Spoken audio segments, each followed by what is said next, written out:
Greetings, everyone, and welcome to Progressive Discussions, our live stream open topic talk.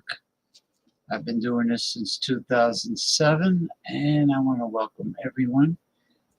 It happens to be, believe it or not, the end of June. The end of June 2024 already. These months fly by, and we had the summer solstice. We celebrated that with last week's show, the summer solstice, the first day of summer, the longest day of the year. And now we are approaching July and July 4th. Wow, July 4th is a big national holiday, of course, but it's not on the weekend. It's not held. July 4th is falls on a Thursday. So I don't know how many people have off work next weekend, but I will be away, okay, for the July 4th holiday, which I believe I think I'll be away next Saturday, so I won't be doing the show next Saturday, but we'll see what happens. I just want to say good morning to my dear Masumi from Chiba Prefecture, Japan. Good morning and happy Sunday to Masumi. And it is, let's see, it is now 9:09 a.m. Sunday in Japan, in southeastern Japan. So good morning to Masumi. She is a regular viewer on the show. So thank you. Hope you're having a good morning. So anyway, let me take a sip of my elixir, my special tea, before I start the festivities, or the first part of the festivities, which compose of um, serious, hard-hitting topics, articles, and videos.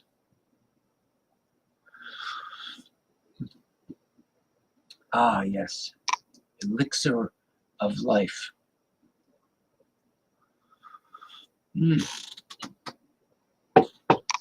is my special tea concoction, my blend. Okay. Masumi says, thanks, James. Your reply, you're very welcome, Masumi. Always welcome. All right, let's see what we got here. We're going to have, this special show is going to be a reading of what my co-host, dissenter Damien Owens, calls it the second, I don't know if he calls it the second Declaration of Independence or the second Constitution, U.S. Constitution, but he will read it and explain it. And then we have some important information to show when he comes on the program in most likely an hour and 15 minutes, give or take. So we are streaming, as usual, on YouTube and Twitter X, the Progressive Discussions Twitter X, or some people call it X, some people still call it Twitter. I call it Twitter X. I mean, that's what Elon Musk wanted to do. He wanted to change the name. I think it has to do with his SpaceX program. I think that's why he decided to call it X.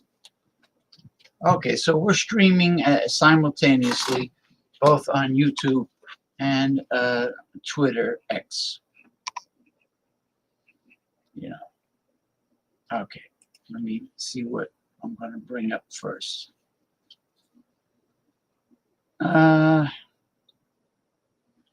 All right, let me just go through these really quick. This is a little science.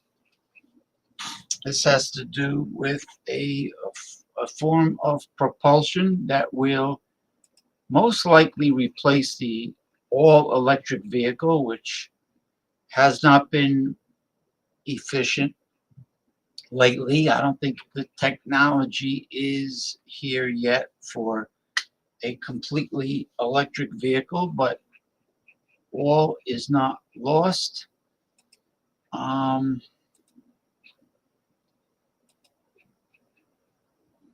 There is definitely hope. Finland finds the fuel of the future and beats hydrogen. Sci-fi 4-stroke engine. All right, well, there it is. Toyota opens new generation of engines. Goodbye to electric vehicles with this new fuel. Ferrari surprised with the hydrogen engine. Now they have a better one, and it has broken all records. This engine runs on all known fuels. This country surpasses America and China. The fuel of the future could well be hydrogen, which emits only water vapor for a reason. However, Japan was not going to be the only country to develop it. Now they have stiff competition. Finland has just discovered an even better fuel that we don't even know about in America, and that we are now going to explore this, the sci-fi 4-stroke engine that could revolutionize the world's roads. America has electric vehicles and Japan has hydrogen, but Finland has developed something better. All right, well, what is it? It is a welcome prospect for Finland to have shifted to ammonia. Now, I've read articles about ammonia before. Okay, shifted to ammonia as a substitute for hydrogen as it moves closer to adoption of cleaner energy sources. They mentioned that their approach solves several problems related to hydrogen. And these are storage, transportation, and hydrogen's explosive nature. Well, gasoline has an explosive nature too. Hydrogen is the most well-known ingredient of ammonia, and the latter, primarily associated with fertilizers, has now evolved itself as a feasible option for overcoming the hurdles that come along the way with use of hydrogen. The key advantages of using ammonia as a hydrogen carrier include high density. Indeed, ammonia has a higher hydrogen density as compared to that of the gaseous hydrogen, thereby making ammonia to be much more convenient to store and transport as a source of hydrogen. This also allows for the storage and transportation of more hydrogen in a given smaller volume, existing infrastructure utilization. One of the major strengths can be mentioned here is the ability to utilize the current infrastructure used in ammonia production and distribution. Thus, transition from fossil fuels is easier than existing ammonia production and distribution infrastructure. Global accessibility. Ammonia is one of the most widely traded chemical products in the global market. Thus, the market channels for this chemical are well developed. As such, it makes it a light carrier for hydrogen to enhance its international mobility for trade and cooperation. New fuel to revolutionize the roads and put an end to hydrogen. This brand is producing it. Hydrogen solutions via ammonia have been a notable area of advancement for the Finnish economy. Finnish as in Finland. For example, Wärtsilä, an international engineering company from Finland, has introduced the first four-stroke ammonia engine. This is regarded as the greatest breakthrough of change in making the energy generation process much more environmentally friendly, since ammonia may be used as a fuel source for heavy-duty engines. Moreover, there are currently ongoing projects for the hydrogen economy in Finland, also such as green ammonia. Okay, let's see what we got here. For example, Flexins, Ab, and Kip. What the fuck is this? I can't understand Scandinavian. Have, for examples, Flexins, Ab, and Kip. What is this? Infra, What is this gibberish? Have produced a white paper of green hydrogen and ammonia production at Kokkola Industrial Park with an electrolyzer size of 300 megawatts. It is similar to a project from Malaysia to develop green ammonia, but only for vessels. Okay. The first ammonia engine in detail the potential uses of this innovative clean fuel. Let's see. The use of ammonia as a hydrogen carrier holds immense potential for various applications.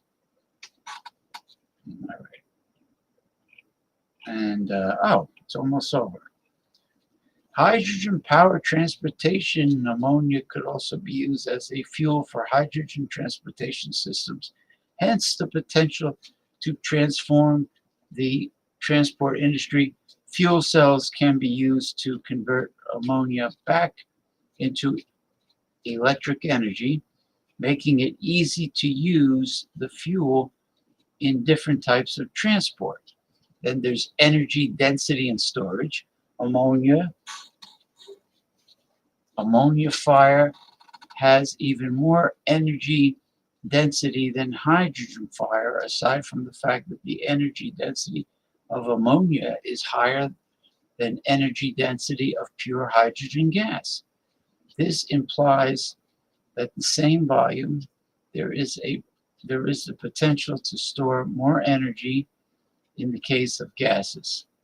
Versatile applications. Ammonia is used in energy storage and transportation only to some extent, but is also employed in other industries. Due to its properties, it is used largely in agriculture for application as fertilizer and in refrigeration. All right, I should do it. That's enough. Gotta love science. Can't beat it. Like George Costanza said on Seinfeld, can't stop science. Cannot stop science. All right, let me go through this really quick. All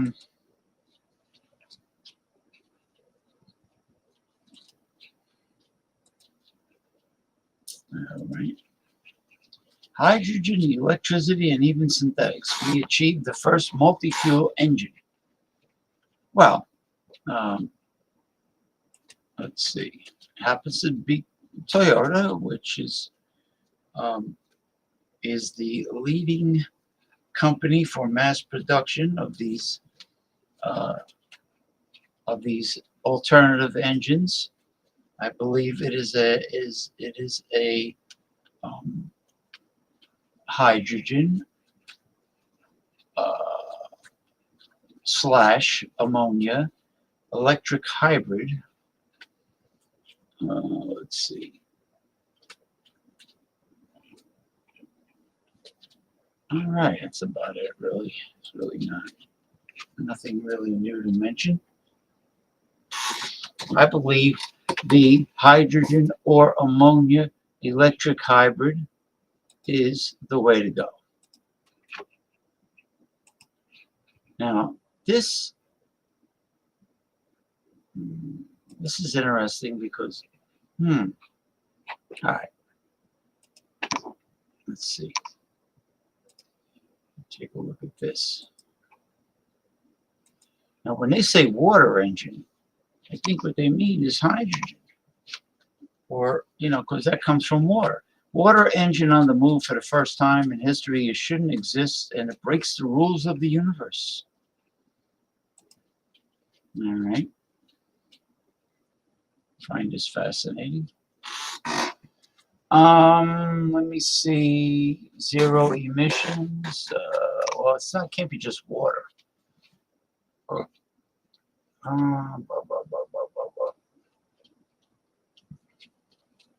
2-liter turbo engine, but it can't just be H2O. Right? That's not combustible. I think they're using the word water to force everybody to read the article. Hydrogen, of course, hydrogen. It comes from water. H2O, right? 1% hydrogen, 2% oxygen. Let's see. Intelligent water injection. Everybody's given different names for it, the technology, but it's all the same. It's all the same. I don't like redundancy, So there's no sense of being redundant. What do you people think?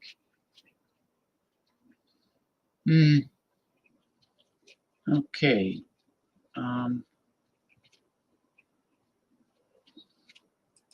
What is this?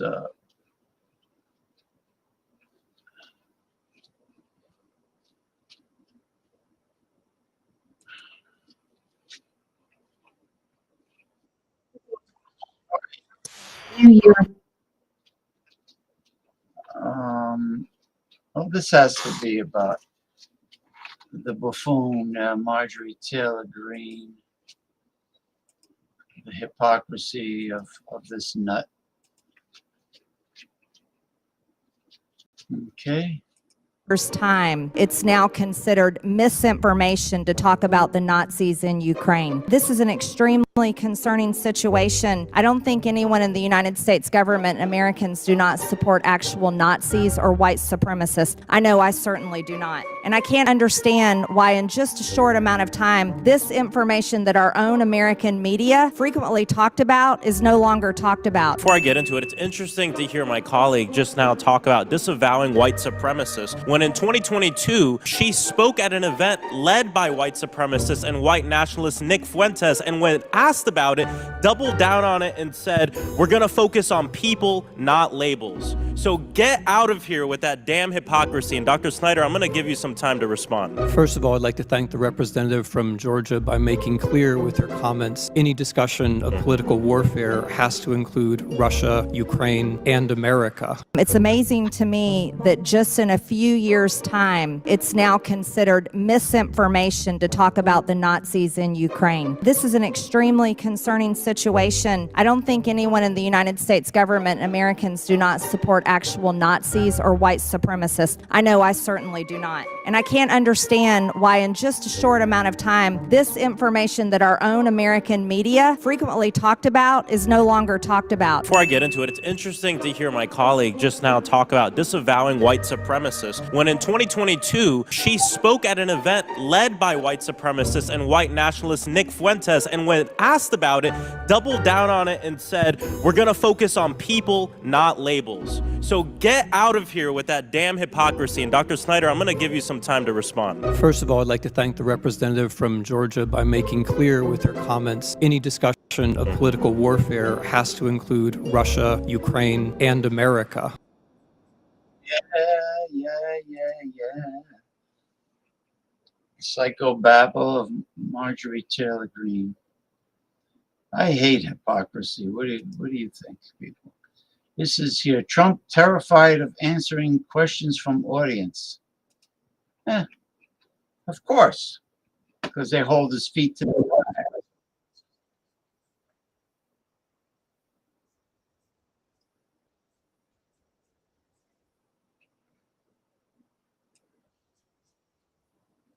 All right, sorry about that.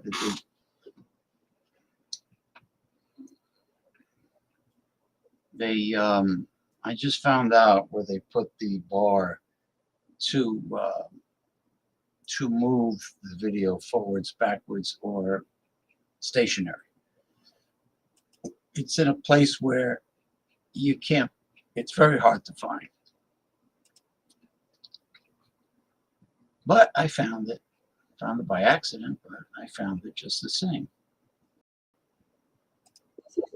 Without taking a single question like he did last week. And here is Trump announcing he will be taking questions. Then you'll see him shuffling off the stage alongside, I believe it's Charlie Kirk. At the end of the speech, I'll be taking some questions. So this is different than Joe Biden. He doesn't take any questions. All right. And there goes, there goes Trump without taking a single question from the crowd. So the decline is clear. And it is speeding up. Trump holds press.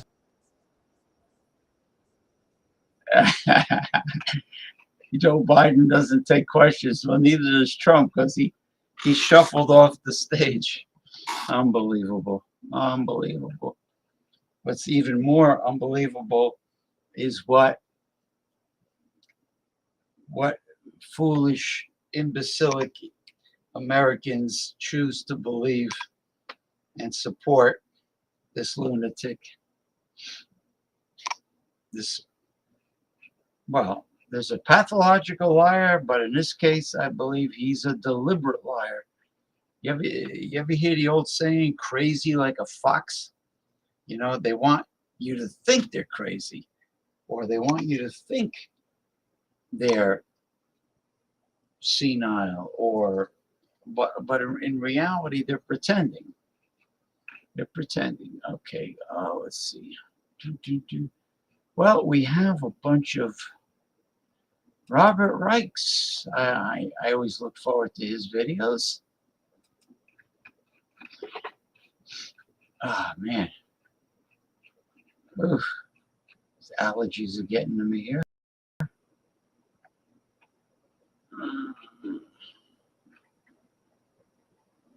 Let's see.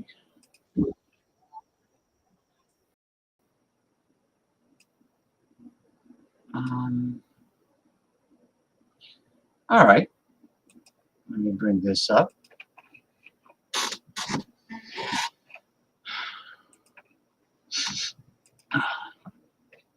Okay.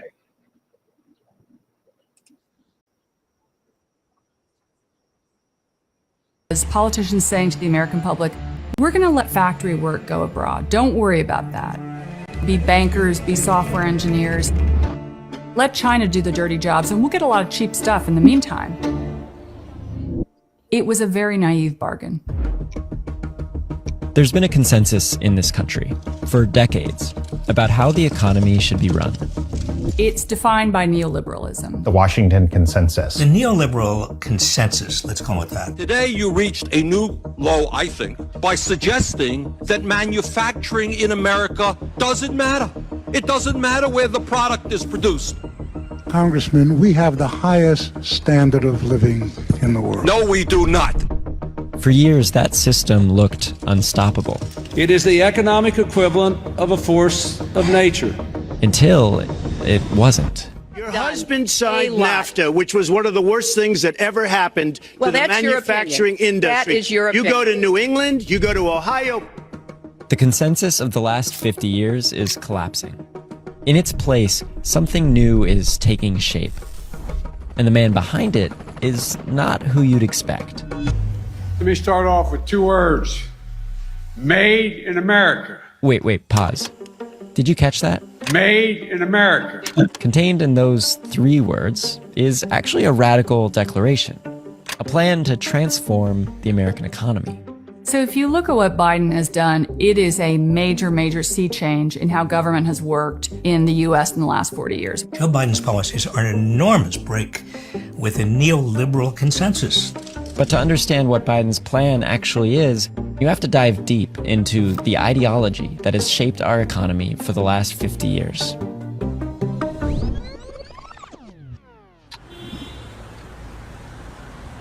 For decades after World War II, unionized manufacturing jobs at companies like GE and GM had built the middle class.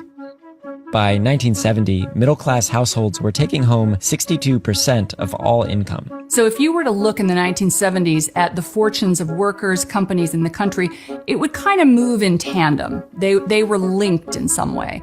By the 1980s, they started to diverge. There's a lot of deregulation, a lot of changes to tax policy that allow finance to just take off. And one of the great emblems of this is GE.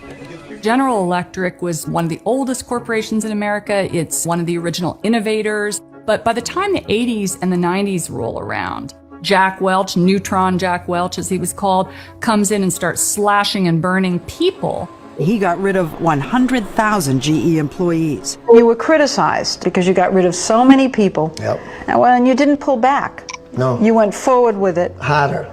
And this is another part of financialization where human beings, workers, are sort of looked at like widgets. Costs on the balance sheet to be moved off so companies can become more efficient, so that share prices can go up. Under the new paradigm, maximizing share prices was what mattered, and wealth began to shift away from workers, innovation, and manufacturing into financial assets like stocks, loans, and real estate. You know, in the 80s, global capital was unleashed. Well, by the 90s, global trade started to be unleashed. I was there at the beginning of the whole free trade thing. I saw some of the job losses coming, but I didn't see as many losses as actually did result. Robert Reich was the Secretary of Labor under Bill Clinton when NAFTA was signed into law. NAFTA eliminated trade barriers between the US, Canada, and Mexico. The advocates of free trade believed that American consumers would benefit from cheaper goods coming from around the world. I was told and repeatedly assured by the advocates for NAFTA that American jobs would be protected by strict labor standards. The fact of the matter is that as labor secretary, every time I went to Mexico to try to enforce the labor standards, nothing happened. All told, the US lost around 700,000 jobs from NAFTA. But an even bigger shock was about to hit the system.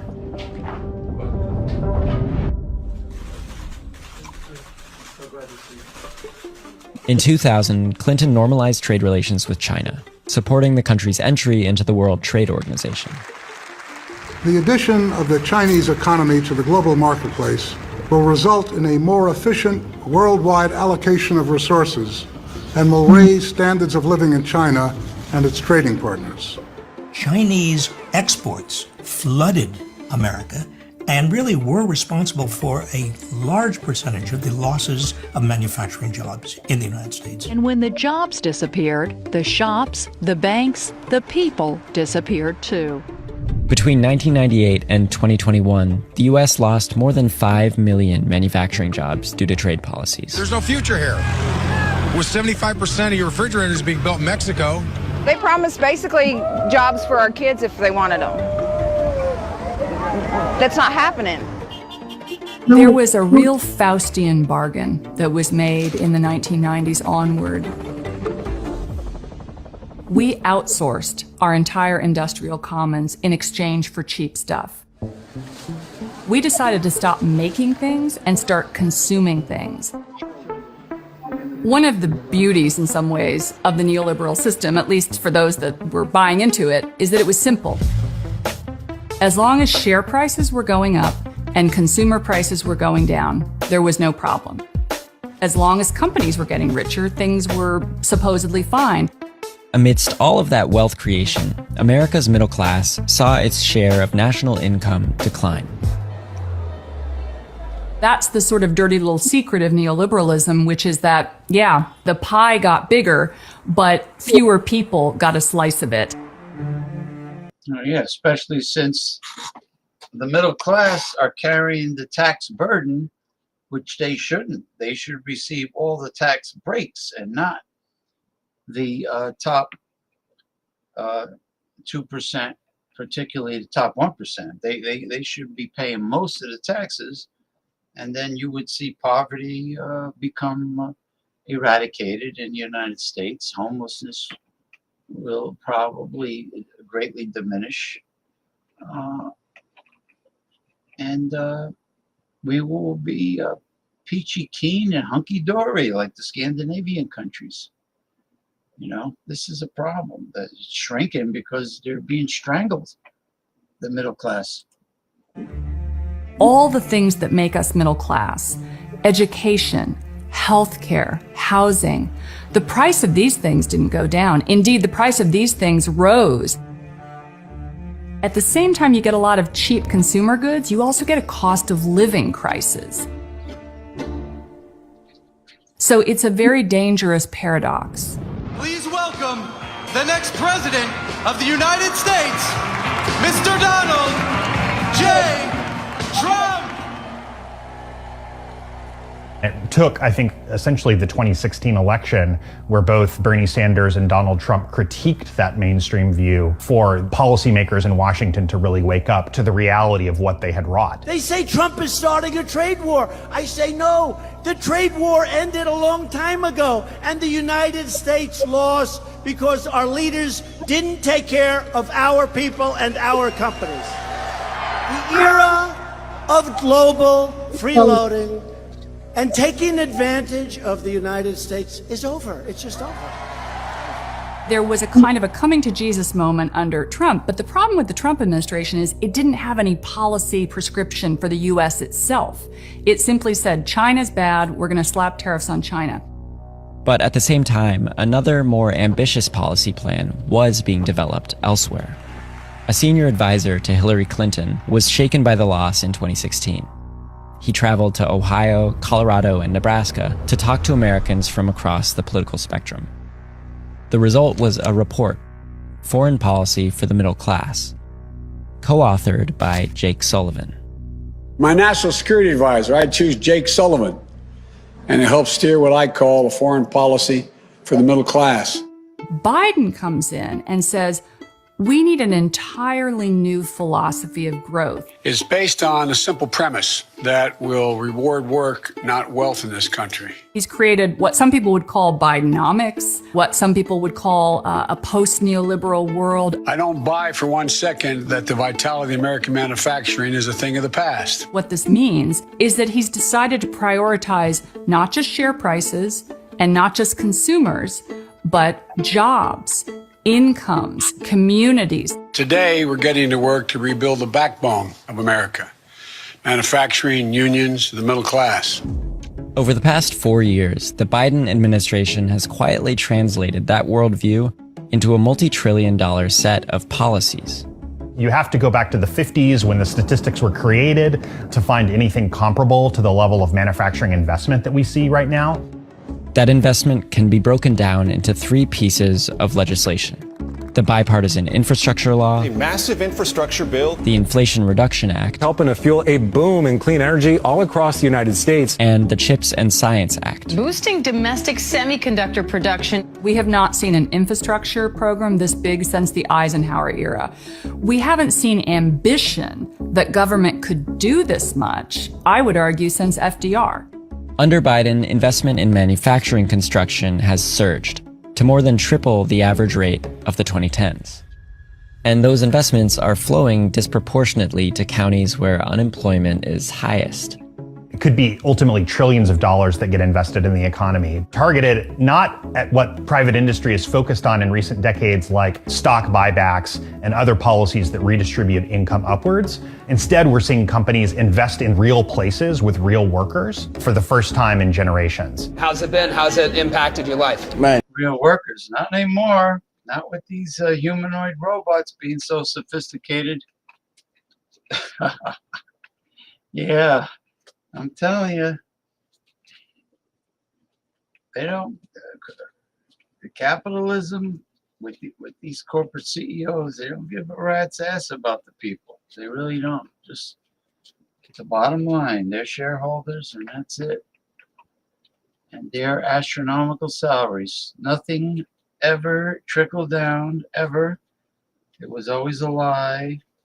They never allowed anything to trickle down. You're lucky if it drips down, and in reality, it only pools at the top, like exchanging a large glass of wine for an even bigger one. So nothing drips and nothing trickles. Trickle-dickle is what you get. And tremendously, my life completely changed, man. I got things now that I never thought I could have. Now we're in a position to where we have 19, 20-year-old people that are... Guess what? You're all going to be laid off because the robots can do it better. Non-stop, 7 days a week. Just keep recharging their battery. Are working and are thinking about their future. It sets you up for the future: medical, dental, vision, pension, something to fall back on when it's all over with. After decades of stagnating wages, these investments are creating well-paid jobs with good benefits. And that's by design. There's something called the investment tax credit that's a part of the Inflation Reduction Act. Think of it like layers in a cake. What it does is say that the public sector will help businesses cover 6% of their capital cost if they are just investing in a clean energy technology that we find interesting. But you can get 5 times that amount if you're also paying prevailing wages and running apprenticeship programs. You can get an additional 20% of that if you're investing in a low-income community, 10% if you are investing in a community that's been historically reliant on the fossil fuel industry, and an additional 10% on top of that if you are using made-in-America supply chains. If you take all of the layers in the cake, companies could see up to 70% of their capital cost covered. These types of policies are an attempt to shift companies away from the financial logic that has dominated corporate behavior for decades. Take an example like Cleveland-Cliffs. This is one of the country's premier steel manufacturers. In recent decades, they've engaged a lot in stock buybacks to reward their shareholders. Now they're working with the United Steelworker Union to build clean steel in places across the country. But in a global economy built by decades of free trade, what's to stop jobs like these from getting wiped out again?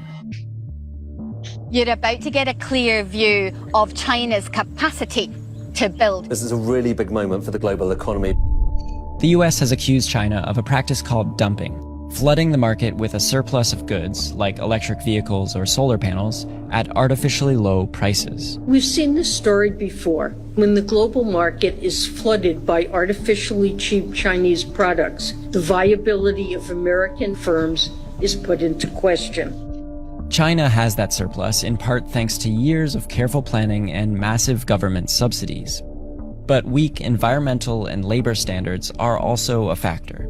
The worry is that if we are just importing the lowest cost products, that it will undermine labor standards here at home and undermine the US economy. Biden has kept Trump's China tariffs in place and recently announced new tariffs on Chinese goods. I thought Trump was right to put tariffs on China. I think Biden was right to continue them. Not for punitive reasons, but because within the current system, China is not playing by the rules of the game. The Biden administration's tariffs on China are targeted in the same sectors where it's investing at home, like steel, semiconductors, and clean energy. The goal is to protect the jobs created in those sectors from being undercut by cheaper imports. You simply cannot say, I'm going to outsource the entire clean energy transition to one country and not have any of those jobs in my own country and expect there to be a country left after that. Just like it took 40 years for neoliberalism to play out, it's going to take many years and even decades for the post-neoliberal era to play out. You look at, for example, in upstate New York, what's happening with the building of a semiconductor industry from the ground up. That's a 10-year process. Big sea changes, like the one we're going through, are complicated. They're complicated to message. It's hard to say we're moving from one political economy to another. That's not something that you message on Fox or MSNBC. Biden's new economic worldview hasn't been at the center of most political coverage. Instead, we get coverage like this. During his speech, the president made a gaffe, saying, quote, "Let me start off with 2 words. Made in America. Made in America."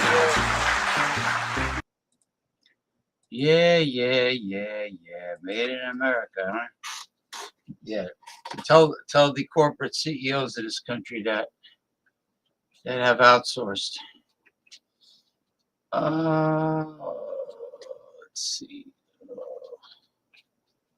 Let me see, how much time do we have here? We've got some time. Let's play Robert Reich. This one is a lot shorter. Yeah, this won't be long. Let's see. All right. We are streaming on YouTube and Twitter, Twitter X. This is Progressive Discussions, Open Topic Talk, Uncensored Saturday, and I just want to welcome all viewers, regulars, as well as new ones.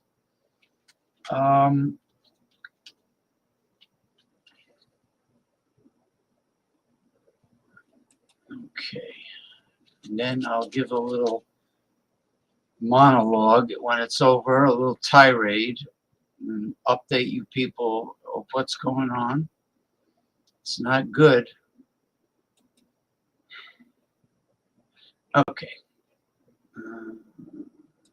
Screen, here we go. It just seems that the economy does better under the Democrats than the Republicans.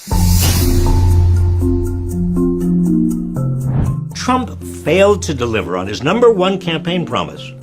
I will be the greatest jobs president that God ever created. Donald Trump is now the worst jobs president in American history. President Trump presided over a historic net loss of nearly 3 million American jobs. The worst jobs numbers ever recorded under an American president. This is no fluke. America's economy has almost always done worse under Republican presidents. A New York Times analysis found that since 1933, the U.S. economy has grown nearly twice as fast on average under Democrats. Now, Trump's defenders claim it's not his fault that the economy collapsed under his watch. It was the pandemic. We've done a great job. The press won't give us credit for it. But there are two big things wrong with this. First, the pandemic recession was as bad as it was because of Trump. His failure to lead with any national strategy. You bought yourself some time and you didn't use it to prepare hospitals. Let me just listen. Left America in chaos throughout 2020. Long after other nations had developed coordinated testing, tracing, and social distancing plans that allowed them to reopen their economies. Not to mention the fact that Donald Trump allowed 2 million Europeans during the pandemic to fly to the United States. Some of them brought the illness to Europe from Wuhan province, and the pandemic was really bad in Europe, and Donald Trump allowed 2 million Europeans to fly to the United States, and of course blocked all flights coming from Asia because he put all the blame on China. But Europeans are fine, you know, because they're Caucasians, and he likes Eastern European women. You know, so Europeans were cool with Trump, so he allowed them to come, and that's how the pandemic got to the United States quickly. I'm not saying it would never have came here, but it got here pretty quick on those plane flights, and he did it. And he did it. I would have blocked all international flights coming into the United States. All. That's what I would have done. But secondly, even before the pandemic, Trump failed to deliver on his economic promises. As much as he liked to claim, I built the greatest economy ever built anywhere in the world. It just isn't true. Long before the pandemic, America's job growth slowed under Trump. America added more jobs in President Obama's last 3 years than in Trump's first 3. Even before the pandemic, most middle-class American households saw their incomes go down under Trump. Trump's major economic policy was cutting taxes on the rich and big corporations. He promised it would result in a $4,000 pay raise. How did that work out? Did you get a $4,000 raise? Republicans keep claiming that if we just cut enough taxes on the rich, the wealth will trickle down. But it never works. Ronald Reagan signs into law the largest income tax cut in American history. Wage growth slowed after Reagan's tax cuts for the rich and big corporations. As we stand here, Americans cannot find the jobs that they need to pay their bills. The Bush and Trump tax cuts didn't trickle down either. These giveaways to the wealthy came at the expense of investments in infrastructure, education, and healthcare, making life more expensive and difficult for everyone who isn't rich. They also exploded the debt and deficit. Reagan oversaw a 186% increase in the national debt. the biggest percentage increase in over 70 years. The Bush and Trump tax cuts that mostly benefited corporations and the rich are the main reasons why America's debt is growing faster than the economy. Republican presidents have led us into the 3 worst economic crises of the last century, and Democrats led us out of them. Republicans talk about running the country like a business, but they want to run it the way Trump ran his businesses, with massive debts, a string of failures, and payouts for the folks at the top, while workers get shafted again and again. Given Republicans' track record, why would any hardworking American put their financial security in the hands of a Republican president ever again? Oh, yeah. Guys, right on the money as usual. Right on the money. Brother Reich. Brother Reich is right on the money. Let's see. Well, we do have a little time here. All right. Brother Reich. Let's see. Robert Reich, Robert Reich, Robert Reich. Oops. All right.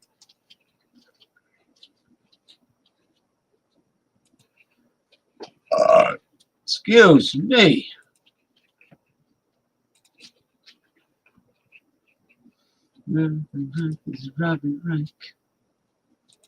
President Biden, I want to give you some free advice. First, kudos for joining picket lines. You're the first sitting president to do that. But please don't stop there.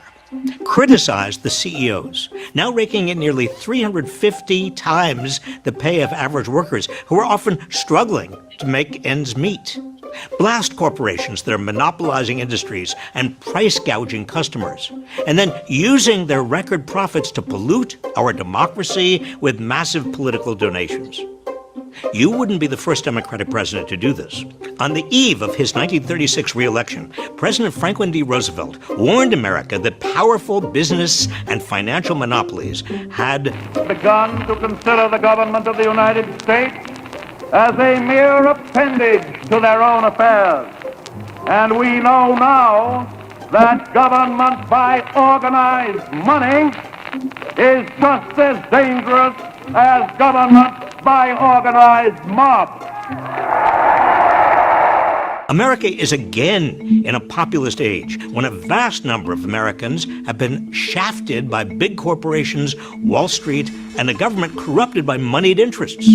But the biggest change over the last 3 decades, the change lurking behind the insecurities and resentments of working people, has nothing to do with wokeism, immigration, critical race theory, transgender kids, or any other Republican boogeyman. It has directly to do with a huge upward shift in the distribution of income and wealth over the past 30 years. The nation's economy has had massive gains, but the wealth of the bottom 50% of America hasn't budged, while the wealth of the richest Americans has exploded. This change didn't happen because of the so-called invisible hand of the free market. It happened because of policy decisions. Decisions like opening the American economy to imports from China, deregulating Wall Street, or deciding to dramatically cut taxes on the rich, let corporations bash unions, and bail out the biggest banks while working people are saddled with student debt and medical debt. These policy decisions didn't just happen either. They were pushed by the moneyed interests. Mr. President, to your credit, you and most Democratic lawmakers in Congress are pushing for policies that will make the nation more equitable, such as child care and elder care subsidies, infrastructure funding that will create good jobs, student loan forgiveness, and negotiated drug prices. Kudos. But you still haven't gone as far as blaming the CEOs, Wall Street moguls, and the super rich for what's happened to working people over the past few decades. You should condemn them, as did FDR, for profiting at the expense of the rest of America. You should attack corporate welfare, the special tax loopholes bank bailouts, unconditional subsidies, loan guarantees, and no-bid contracts that have lined the pockets of the wealthy. Let Republicans criticize corporate wokeness. You should campaign against corporate greed. Let Republicans obsess about critical race theory, immigration, and sex. You should campaign against how obscenely unfair and unequal America has become. Mr. President, if you and other Democrats don't tell the economic truth about what's happened and place the blame squarely where it's deserved, the lies of Republicans will fill the void.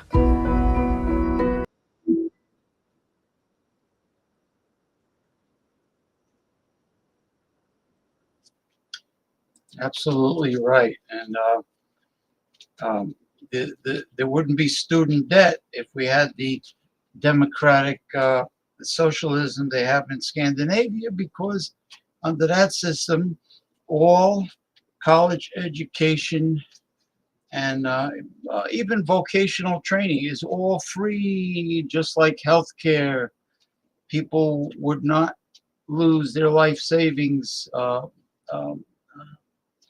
after going through a catastrophic illness. Okay, and thankfully, Mexico's president, Obrador's right-hand person, the woman, won. So God bless Mexico. Thank God for another 6 years of democratic socialism with the, I guess, partner in politics, winning the election as the new president of Mexico. So along with Scandinavian countries and Canada, Mexico has joined those countries with having the most fair and perfect society and political system ever invented, which is democratic socialism. At least fair for the bottom 98%. But if you're part of the top 2%, even if you pay your fair share in taxes, guess what? You will still have a high standard of living. That would not change. So let them cry, throw them a crying towel, because I won't lose any sleep at night. Oh, this is interesting. Dirty money. Excuse me. Dirty money. Ugh. All right.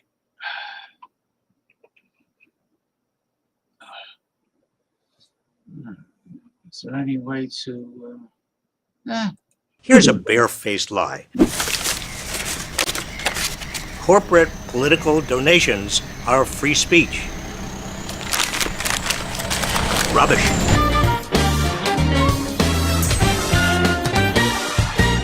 That's not free speech, that's bribery. In 1971, Lewis Powell urged the leaders of American corporations to devote a portion of their profits to politics. Since then, America has witnessed the largest and most entrenched system of legalized bribery in its history. Big corporations and the super wealthy have rigged the free market for their own benefit.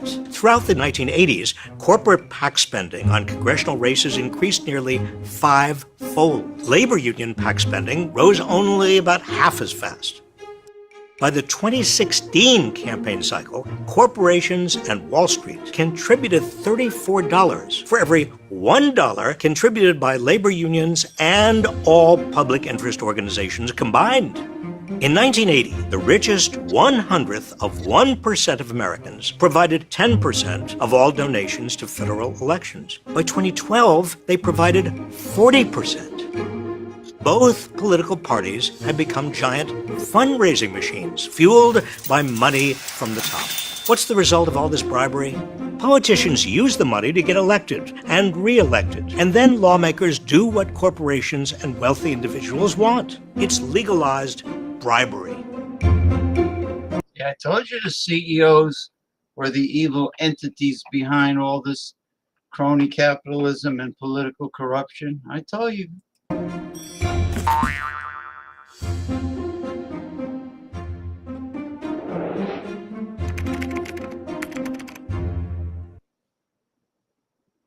Oh, that's it? All right.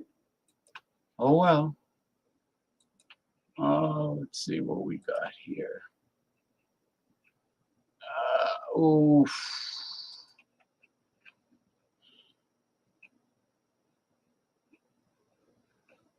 Oh.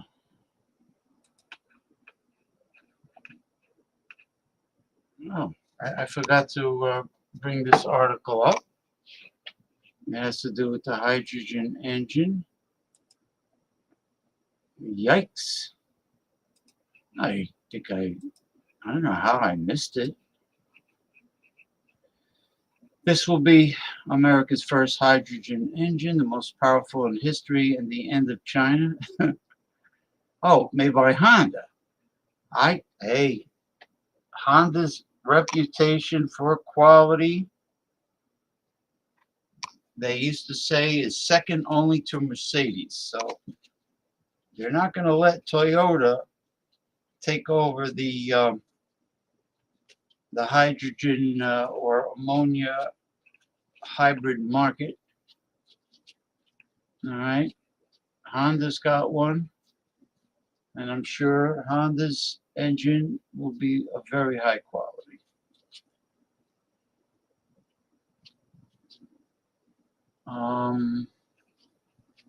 Let's see.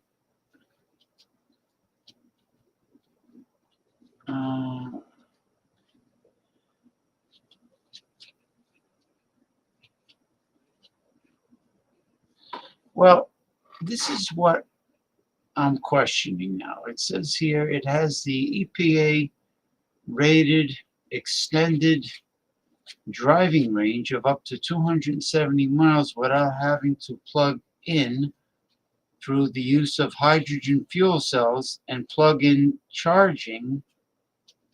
But why do you need plug-in charging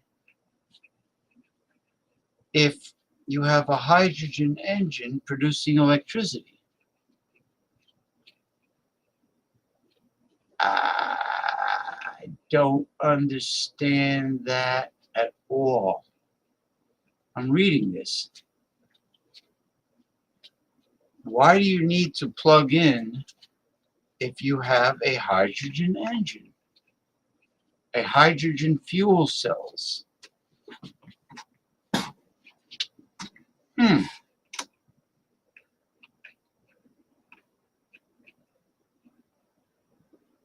Fuel cell system and plug-in charging? Well, 270 miles is not good as a range. My friend drove from Jacksonville, Florida, up here to northern New Jersey.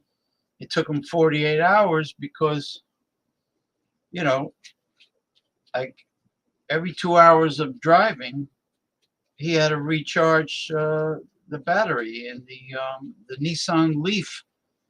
And luckily, if you go to a Nissan dealership, they will charge your car's battery for free. So he went there. He found out where all the Nissan dealers were.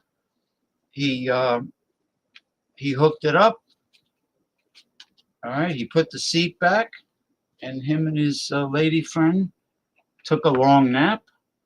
Had the air conditioning running. The music was on, and they fell asleep. And they didn't have to get a hotel. But, you know, 2 hours of driving is not good. So the technology is not quite there yet. Americans are not going to deal with that, and it takes a long time to charge the lithium battery in an electric vehicle. Long time to charge it, a short driving range, but I still don't understand about the hydrogen electric hybrid requiring you to plug in. That makes no sense. What makes sense is you simply refuel with hydrogen or ammonia, and that engine keeps your lithium battery charged. Let's see, what is this about?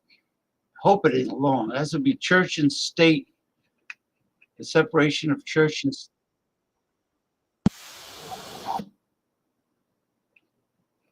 What is this about?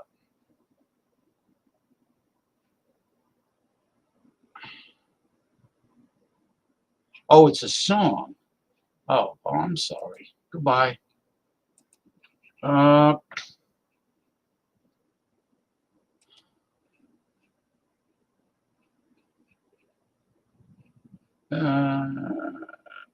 right, it's a little red pill talk.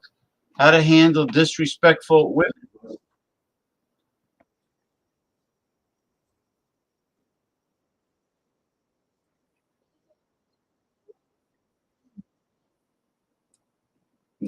No, he's a real man that didn't tolerate your parasitic, blood-sucking, gold-digging personality, way of thinking. He's not broke. Hold on, let me just say hi to Nina Yordi of the Ocean State of Rhode Island.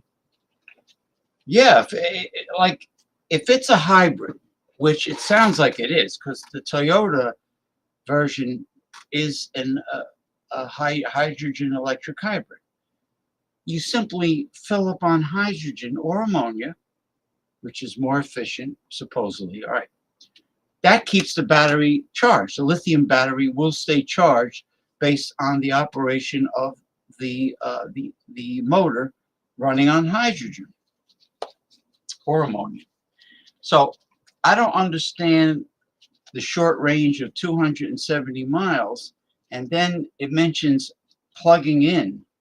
Well, why are you plugging in if you have hydrogen fuel cells? This doesn't make sense. It's not logical, you know. It must have been a mistake. Well, I know ammonia stinks, but you know, it's clean energy. Water vapor comes out of the exhaust, and you know, gasoline stinks pretty bad. Also, I do. I use ammonia to make my homemade household disinfectants. Ammonia, baking soda, some Dawn Platinum dish detergent, tablespoon of that, a tablespoon of ammonia, tablespoon of baking soda, and the rest is water. And that's how you make a homemade all-purpose cleaner. Don't, you ladies out there, don't use it as a douche. I don't want you to think, oh, no, don't do that. Do the hokey pokey, turn yourself around. That's what it's all about. Do the hokey pokey and turn yourself around. Well, I like to do the hokey pokey by giving the old pokey to the right woman from behind. Ammonia smell. All right. Hey, Brian Suk, how you doing, man? Don't ever let anyone bully you. Yeah, wait till I tell you what happened to me. Ike Turner, do the hokey pokey and turn yourself around. That's what it's all about. Now she's gonna make me play the kazoo. Lead gas smells sweet.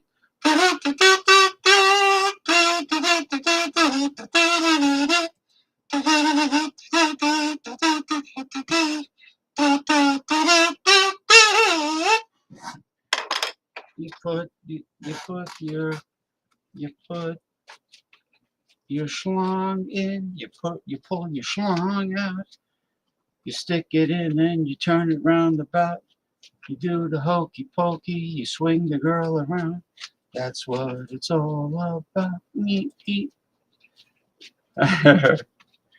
Well, it is an after dark show, and it is uncensored. Oh, let me get back to this hokey pokey here.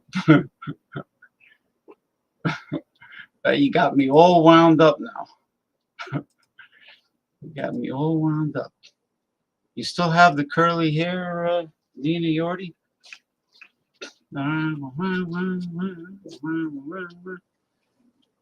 Hey, what's going on here? This man right here is broke. He's broke. Look at it. I'm gonna take you back home. Home? I'm gonna take you back home where you was. You want to take me home? Yeah, I'm gonna take you home. I look like this in your car right now, and you want to take me home. You sure about that? Oh yeah, absolutely. And you can get any other day, right? Just like you said, you can get any dude to come and pay for your meal and take you out and wine down you, right? You can get that at any time, right? So now we're not going on the date because you don't want to pay more than Starbucks. Oh, it's not bad. See, the money's no option. So if money's no option, then why aren't we going on the date? Like an actual date? Because one, you try to put me on blast. Like, you got your phone out filming this interaction right now. Okay, For what because reason? I thought I was getting pranked at this point. Like, it feels like it's not real because I've never had a grown man take me to Starbucks for a date. What is this, high school? You never had a grown man in general. Because, you know, you acting really unappreciative. Like, you expect me to take you to some 5-star restaurant right out the gate. You know what? I'm going to do you one better. I'm not even going to take you home. What? Any dude can come and get you and take you out, right? Okay, cool. Let me go ahead and make sure that's the case. Pull over right Are here. you serious? Yep, go You're ahead and not get out. serious. Are you? Go ahead and get out. You know what? Yep. Whatever. Go back on your profile. Ask one of them dudes to pick you up, take you out. You want to know the most masculine thing about how he handled that situation? Was it how he called her out for putting him on blast? Shaming him on social media for taking her out to coffee on their first date? Was it how he called her out for being ridiculous for expecting a 5-star restaurant for their first date and labeling that as unappreciative? No, it's neither of those things because those were just words. And you know what's more masculine than words? Actions. This guy's actions were perfect, very masculine. She starts with all her nonsense, like calling him broke, filming him for social media, and what does he do? Does he start arguing with her? Like, oh, why are you so entitled? Be nicer to me, this isn't fair. Or worse, does he start explaining himself like, no, I'm not broke. I'm so sorry, I'll take you wherever you want to go. No, he puts on his seatbelt, he just starts reversing, and he's going to take her home. Her reaction is one of utter disbelief. I look like this and you're going to take me home? It's priceless. Trying to save money on business travel? You know, it's a first date. They're not in a relationship. They're not boyfriend and girlfriend. So why should he spend all that money on someone that he doesn't know that well, since it's a first date, right? And what's to stop her from being a dinner and drink whore by ghosting him, and also by not returning his messages and doing it to another guy, and using another guy to buy her free meals and drinks, and then another one, and then another one, and another one. And it's a pattern. So what is the excuse me, where is the incentive for him to splurge on someone he doesn't know that well? It's a first date. Where's the incentive? First date should always be casual. Actually, you know what? I take that back. Before the first date, this is 14 minutes long. I'm not going to play the whole thing. I'll play it another time. But I'm going to save it. What's to stop her from using this man and others? Really, I mean, there are girls that do that. I mean, he's not there's no obligation here. You know, it's not his girlfriend. It's only a first date. You know, so. I can't afford to live anymore. My paycheck barely pays my bills. Is help on the way? Yeah, well, you know what? The economy is in chaos. It is a chaos economy, thanks to the crony capitalism that we have in Washington. Okay, God helps those who helps themselves. Well, you have to take the initiative. You know, you gotta have a plan. You gotta do something.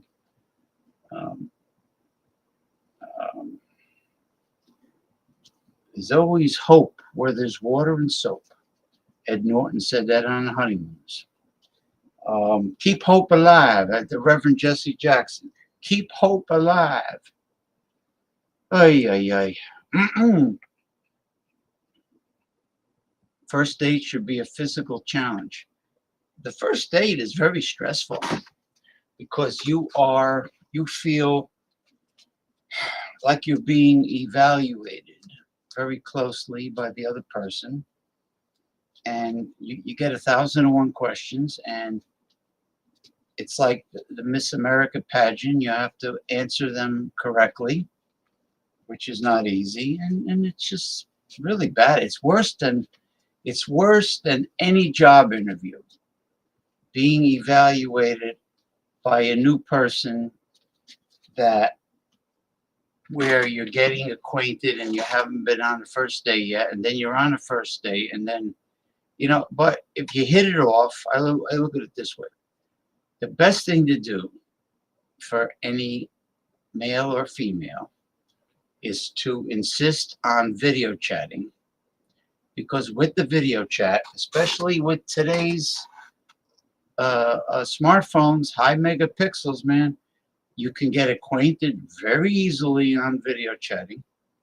You can see if there's any romantic chemistry, and you can pretty much decide if you want to meet on a first date. I mean, it might be that you're not compatible and there's no chemistry and you don't want to go on a first date. So now you save time and money. You save time and money. Now, that's why I love technology and science. I love it. You save time and money by doing the video chat, and plus, you get to you get to what's the word? Validate the identity of the other person, because you can't go by photographs, because they could be a fake profile scammer from Nigeria. So the video chat validates the identity of the person and all the above that I mentioned before. So that's the way to go. The way to go. It is a challenge. It's terrible. It's stressful. Flea market or nature. You know, I mean, it's not like when I became a legal drinking age at 18 years old, and I went to the nightclubs, dance clubs, probably 6 days a week. But in those days, if you were like even halfway decent looking, you hooked up very quickly. You know, I work at Walmart, and they are Walmart, the Walton family. There's cheap motherfuckers. No wonder why you can't make ends meet. I work at Walmart, and they're cutting back my hours so they don't have to pay medical. You see, forget about trickle-down economics. Has always been a big lie. That's not going to happen. The only way that the bottom 98% can survive is to first unionize every industry, because you can't rely on a corporate CEO, because He don't give a shit about you. He's not going to do a damn thing. The Walton family don't care if you don't have medical. And that's another thing. It's a right. Health care should be a right.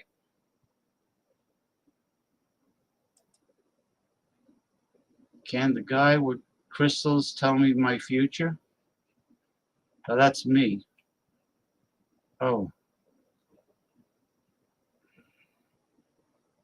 I gotta get my crystal. I'm the guy with the crystal. I have tarot cards, but Damien Owens does the tarot cards. All right. Speaking of Damien Owens, let me do my thing here. You stick the right foot in. You stick the right foot out. You stick your salami in. You pull your salami out. You do the hokey pokey and you spin the girl around. That's she's got me started now, Nina. That's what it's all about. Hold on. All right, Damien Owens. Let's see, who else am I going to put this? That should do it. That should do it. And then I'm going to do the hokey pokey and send the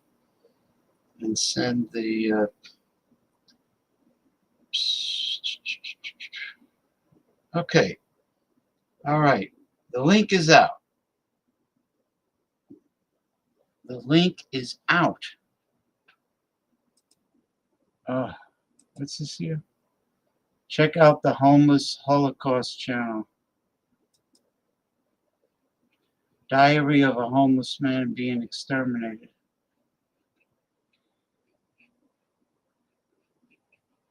Yikes.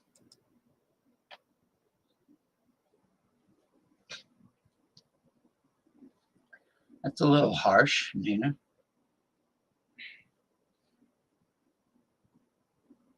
You seem so angelic on all of those beer review shows. Very angelic. You still have the mustard yellow, what do you call it? Cabinet? I like that mustard yellow cabinet. Oh, man. Excuse me. All right.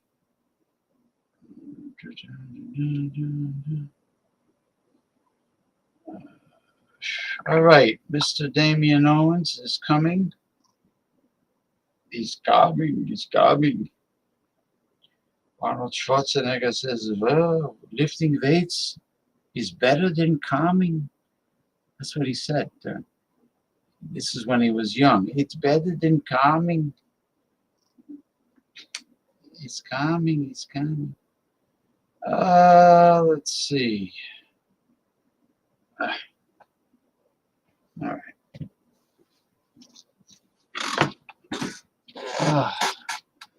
Yeah, Nina was being very harsh.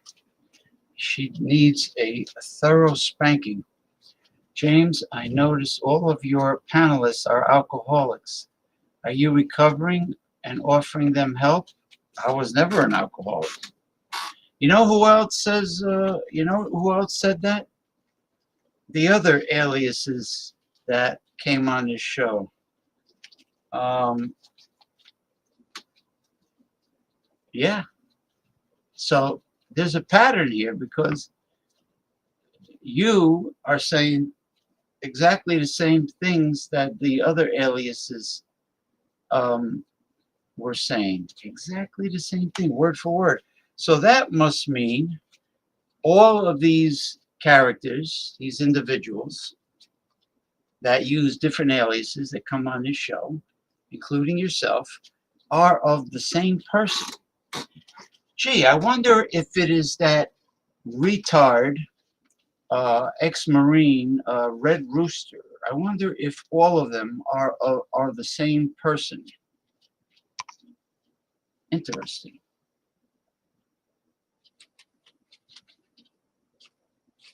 Now he's calling The guy that's usually nice to me is calling me a recovering alcoholic.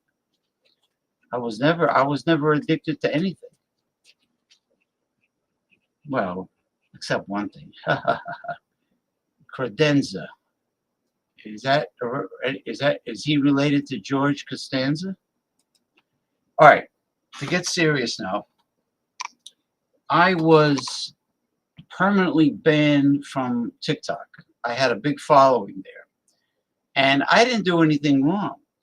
And I also was suspended from my Progressive Discussions Facebook page around the same time. Now, what I like to say is, why doesn't the person who tries to troll and sabotage me, why doesn't the person confront me and deal with me one-on-one? Tell me who you are, communicate with me, or meet me face to face so I could bash your fucking skull in. How do you like that? You like apples? Well, how do you like them apples? Hey, there he is. The center Damien is getting set up now. And I am here. I'm just getting my phone situated. Didn't want to pay me. TikTok didn't want to pay you. But yeah, but what about all the other people that are making money on TikTok? And I hear a lot of people were getting banned from TikTok left and right. And you know, some say it's the U.S. government putting pressure on TikTok with all this censorship crap, and you know, others say it's if somebody complains and reports you to some kind of an algorithm. It's AI controlled, and they look at certain keywords and they go and do things automatically. You know, I don't know. I really don't know who to blame. I know the Chinese own TikTok, so figure that out. I know, you know, Zuckerberg is Zuckerberg. That hasn't changed. So what it comes down to is we're being censored. Same thing with Paul Anthony Mantia. We're all being censored now more than ever. And so what I'm going to do is, I have no choice. I have to upload all of my political banners on my YouTube channel's community section. So that is the new home for all my political banners, and I'll try to put them on Instagram. Well, actually, what annoys me about Instagram is anything I put on Instagram, it appears on my Facebook profile, you know, without me authorizing it. So what I'll do is I'll put it on Twitter, because Elon Musk has very little censorship there, very little, if any. I mean, if porno actresses show their videos on their profile, then you know it can't be that much censorship. Right. Yeah. So it'll go on the YouTube channel. You know, all the banners. Yeah, he's a troll, because what he said exactly, and I'm saying this to dissenter Damien. This guy said exactly what the other characters that pop on my show said. The same thing. Oh, I notice your panelists are all alcoholics. James, are you a recovering alcoholic that is trying to help them? That's what he said. And he never says that. He usually is like a nice guy. All of a sudden he says, the other guy, the other alias said the same thing. Oh, your panelists are a bunch of alcoholics. Then there was another alias that said exactly the same thing. You know? So you know, as far as somebody trying to sabotage what I do, you know, I'm an easy person to find. You don't have to hide behind aliases, you know, and it's and shame on the social media upper management for taking somebody at random, taking their word, and you know, and caring about a person's dumbass opinion because they got offended by what someone posts. You know, like it's one individual. Homeless Right. dude is hawking his last belongings, talking about moving out to the wilderness, succumbing to failure to thrive.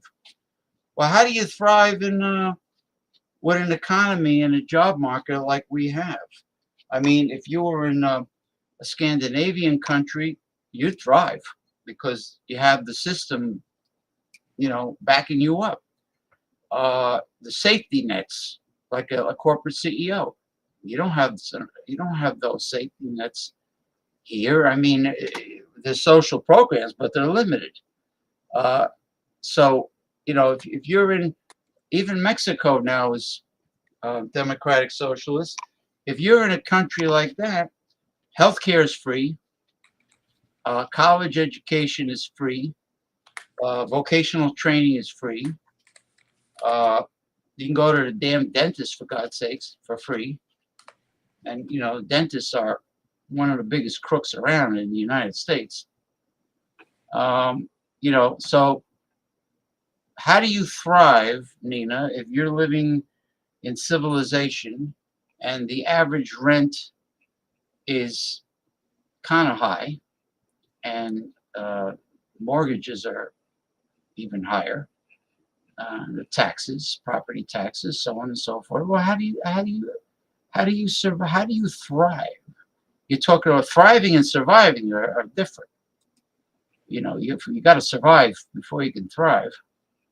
But anyway, getting back to the debate, Joe Biden sounded absolutely pathetic. I could barely hear him, and he showed weakness in his voice. He looked like a deer in the headlights. He looked like he was ready for hospice. And the Democrat Party are absolute fools to invest all of their faith in this man being able to debate Trump. Now, to outperform Trump as president, that's easy because Trump just lies all the time and doesn't do shit like the other Republicans, you know, except give money to their rich friends. So outperform, yes, but don't put him on national TV to debate someone who can talk loud and clear like we can. You know, it really looks bad. Nina Yordi says Biden was ass, but he has a crew. Yeah, of course he's got a crew. He's got a huge crew of advisors and whatever. Now, Paul Anthony Manthia used his equipment to pick up something interesting during the debate. He heard faint voices. He heard voices giving commands to Joe Biden. He had an earpiece. Telling him to focus and this and that and the other thing. Yeah, he was receiving instruction. Right. Yeah, the earpiece is a useless puppet. That's why. Yeah, I mean, a president that knows his shit doesn't need advisors sending messages through an earpiece. Right.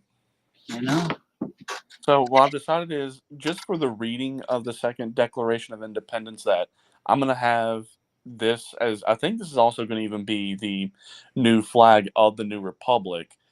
So I can have the mic relatively close to my face as I'm reading it, and then once we get done, then I'll turn my camera on. Because this would be like a pretty cool thing to go along with reading this. Mm-hmm. Let me see if... Yeah, I've got it pulled up.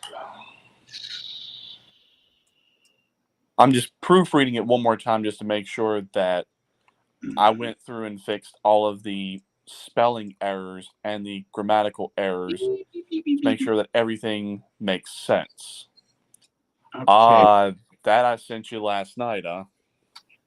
Yeah. Okay. So, did it appear on the screen yet? Because I can't. I can see it. You can see it. Okay. Because I can go from one to the other without downloading it onto my computer. I can do it right from Messenger. Okay. Okay.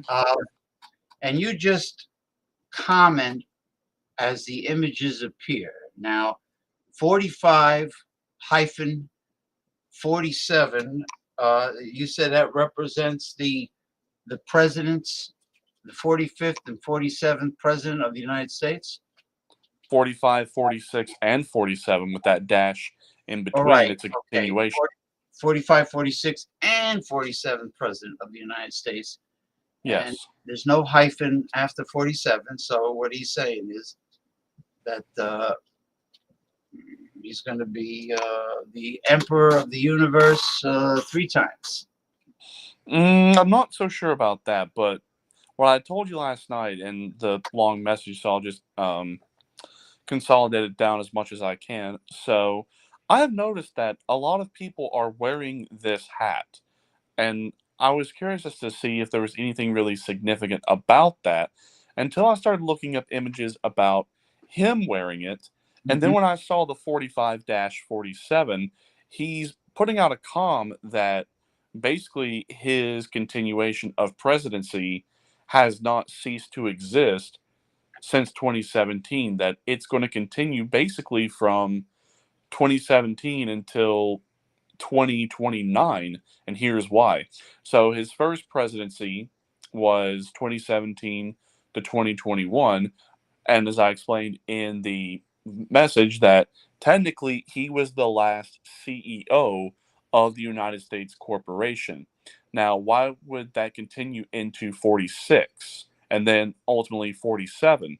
Well, as I presented with the documents for devolution as well as continuity of government, that with all the stuff that happened on J6 and with the 2020 election, it triggered devolution and continuity of government, which is a contingency plan in order for the United States to go into a wartime stance, to where he would no longer be the civilian president and then would go into the commander-in-chief role, which is what he still technically is still commander-in-chief of the armed forces, because at that point, technically the civilian government was overthrown, so there could not have been any sort of transition of power.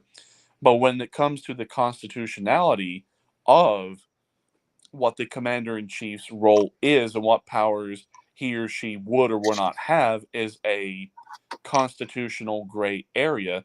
So as long as there could be some perpetual state of war or some perpetual state of emergency, then whoever it is that is in charge, if they go into that role, they could pretty much be in charge indefinitely. But as we've seen here recently, that the commander-in-chief role is about to come to a close, and that pretty soon we will be seeing all of the evidence in regards to the theft of the 2020 election, but not just that, how the United States has been a corporation all this time, that everything since 1871 has been fraudulent and has not been for the people and under the people's authority or jurisdiction. Now, skip forward to 47.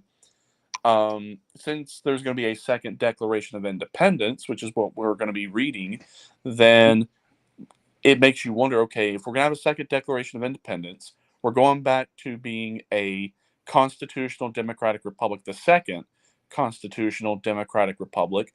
So is there going to be a second constitution to go along with it?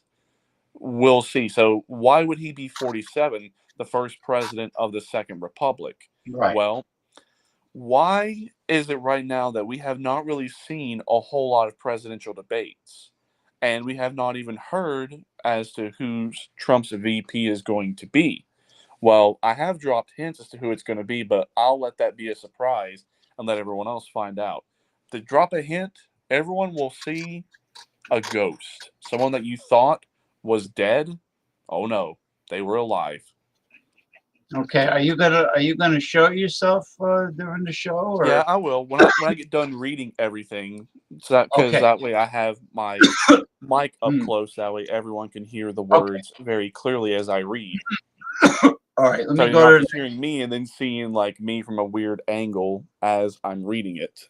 Okay. All right. Let me go to the next image. Fetterman.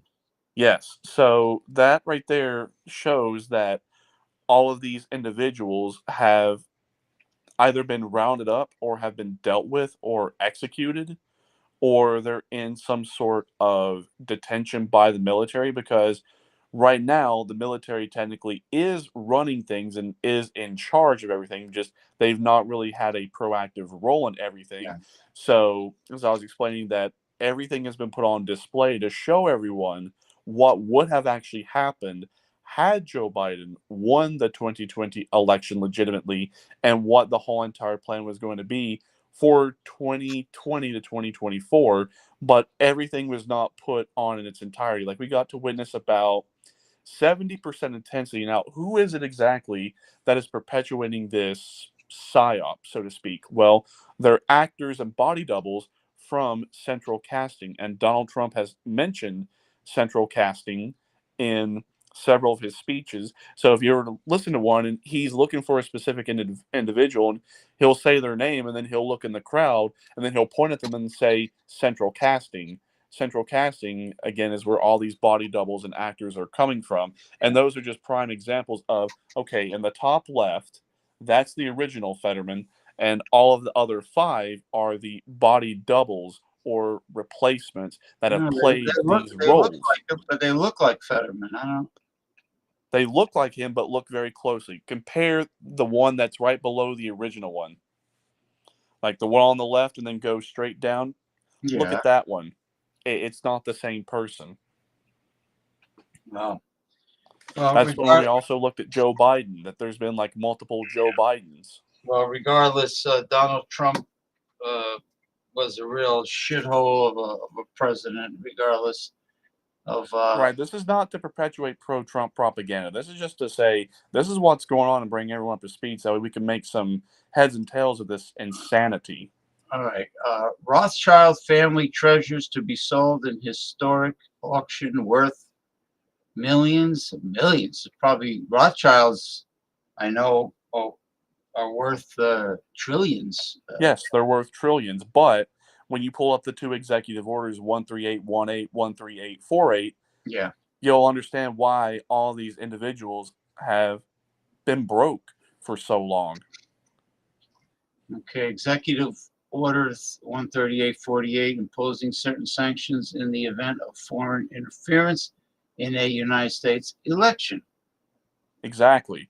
So that gave the go-ahead via that executive order that if you were involved in any sort of election interference, either domestically or internationally, then that set up your funds and all of your assets to be seized. Well, the Rothschilds have had the biggest hands in so much interference in not just the United States elections, but foreign elections as well. So this not only applies to the United States, this also applies to other countries as well, because other countries have similar executive orders, or what would be the equivalent of executive orders in their respective countries. Because what's going on is not just happening in the U.S., it's a global effort as well. Let's see, looters. Oh no, we are Executive Order 13818 blocking the property of persons involved in serious human rights abuse or corruption. Exactly. So anyone that has been involved in various war crimes or crimes against humanity or treason, sedition, or insurrection in any capacity, not just against the United States, but any global country, then that right there also sets up to not only have your assets seized, but also you to be arrested and detained for those activities. Henceforth, why a lot of them are in Gitmo. Okay, birth certificate. Did you know? Okay, when you were born, your parents register you with the government as a corporation by receiving and signing a birth certificate. In a few years,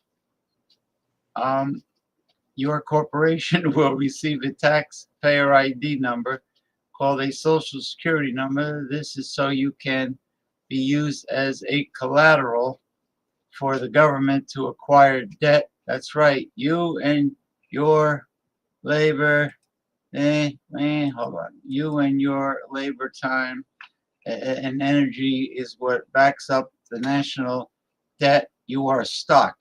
Well, that's a matter of opinion. I say fuck them.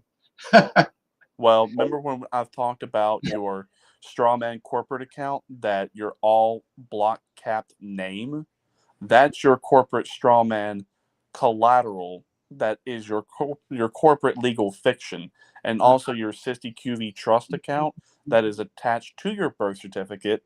So that way your name is literally bought, sold, and traded, bonded, and insured for a bare minimum of $1 million. And there's also additional ways to get additional QSIPs attached to your birth certificate. And if you go on TikTok, you can actually find instructions on how to look up your QSIP number, and you will see that that particular number actually is tied to a bond or a stock, and you will see just how much it is worth.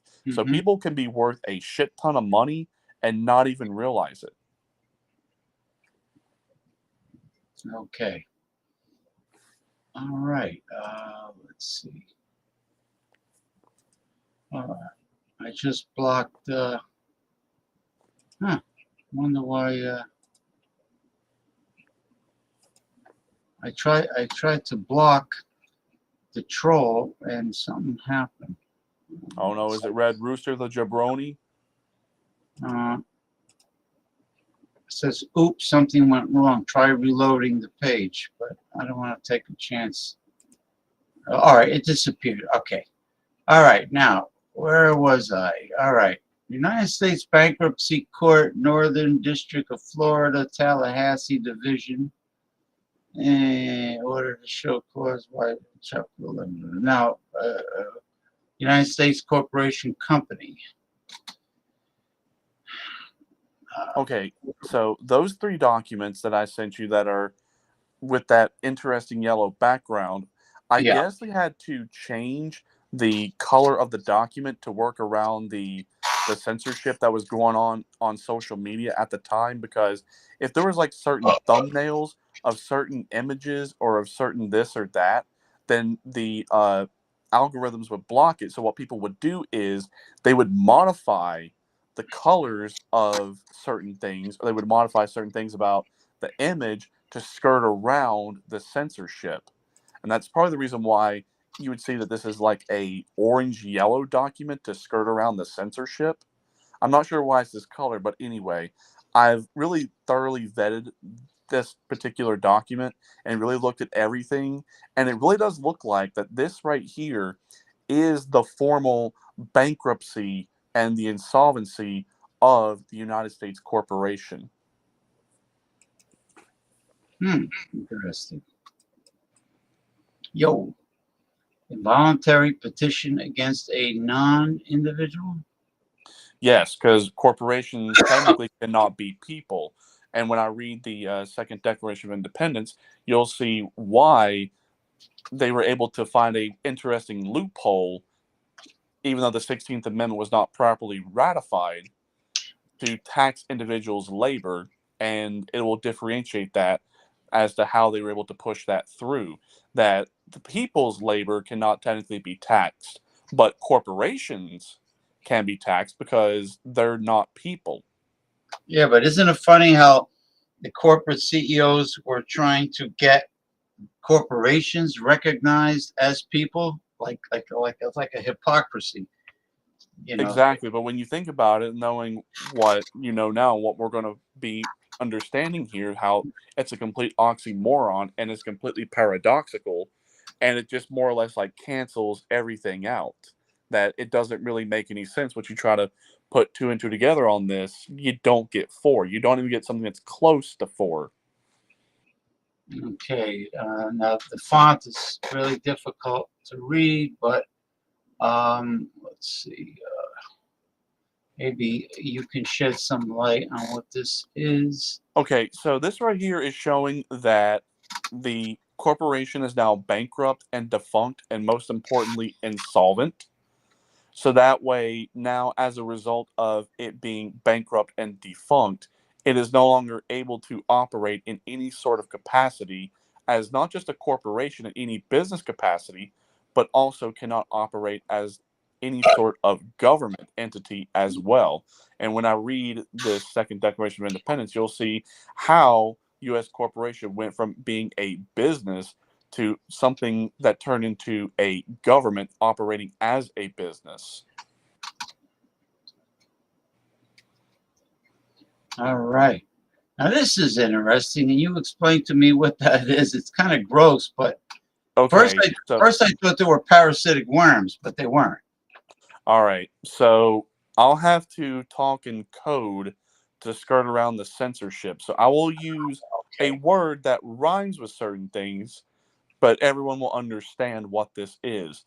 So those are not parasitic worms. They're clots, right? Those are synthetic blood clots as a result of people getting the thing, particularly the one that rhymes with Paderna and also rhymes with Kaiser. Okay. The harpoon. People that have received the special harpoon, okay, that got zinged by the harpoon, that was supposed to help prevent the bugaboos that were entering people's body and causing people to drop dead. And this is a result of the thing, the harpoon that they were receiving, and that the government was insisting that everybody gets. Yes. So what people are finding is when those are being pulled out of major veins and major arteries, that some of them are much bigger than what that is. Like that could be just one single piece that was broken up. But if you see any autopsy that is performed or any sort of surgery that is performed and that gets pulled out of someone's major veins or arteries, then you definitely know that that was a result of the thing. And if you also look at it and you look at it very closely, if you were to touch it or feel it, it feels like synthetic fiber, almost like rubber bands. It's very strange. And they have traced it to the mRNA technology that was put in them.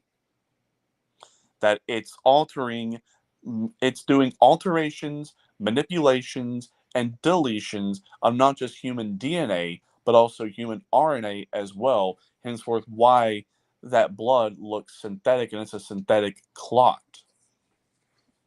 Mm-hmm.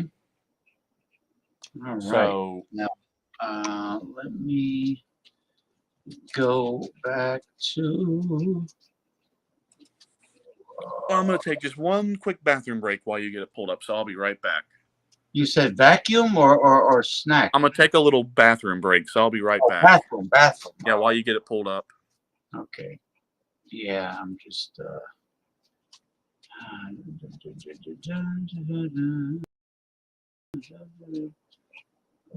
Whoop.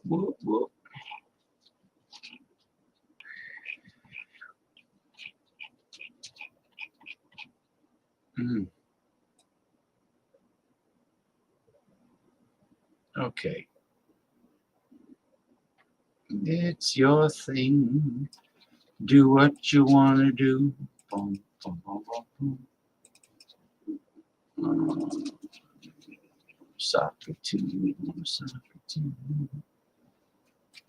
Okay.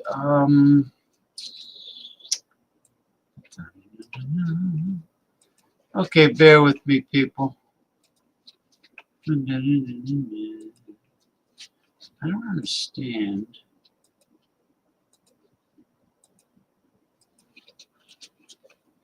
Oh, I see what the hell's going on. Oh, this is going to be a problem. This is going to be a freaking problem. Now, how am I going to do this? How am I going to do this?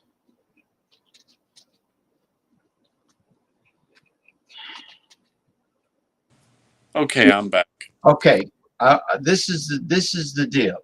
I cannot bring up the Second Declaration of Independence as an image. So you're going to have to read your copy.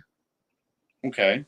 And without an image. Unfortunately, I tried to bring it up as an image and can't do it. So let me think. What am I going to do here?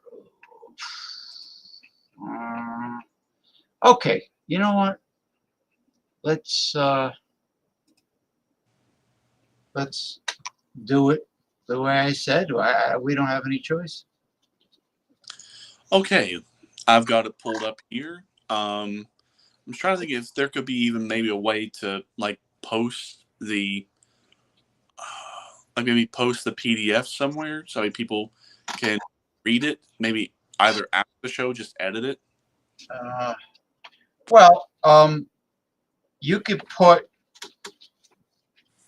Are you an editor of Progressive Discussions, or only the mysticism page? I think only the mysticism page. Well, yeah, I couldn't even. I can't even do anything on there. Let me see. Let me see.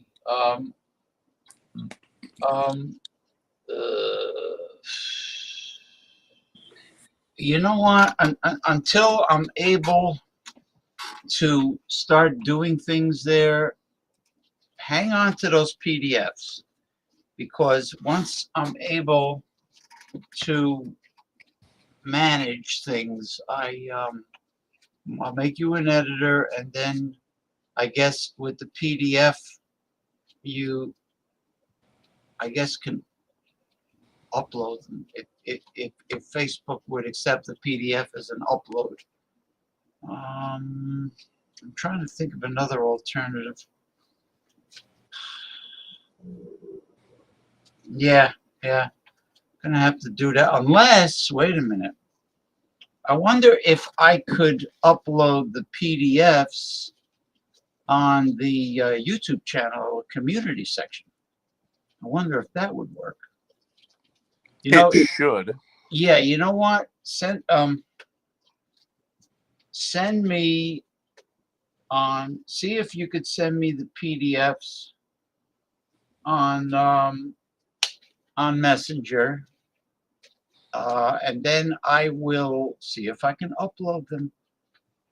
Let's see. Because where I have this, I don't think I converted it to a PDF. That I just have this as a rough draft as an email, because I was supposed to send this to someone, but I don't think I ever did. That's why it's still here. Is it possible to convert those sections into JPEGs, or does it have to be it would have to be a PDF?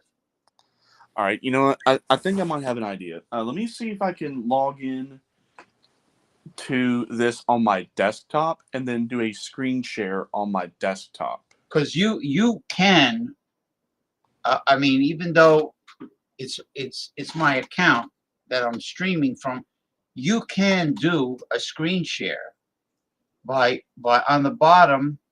There should be yeah, you see, if you're doing it on your phone, you're not going to see it. If you do it on a desktop or on a tablet, then you'll see it.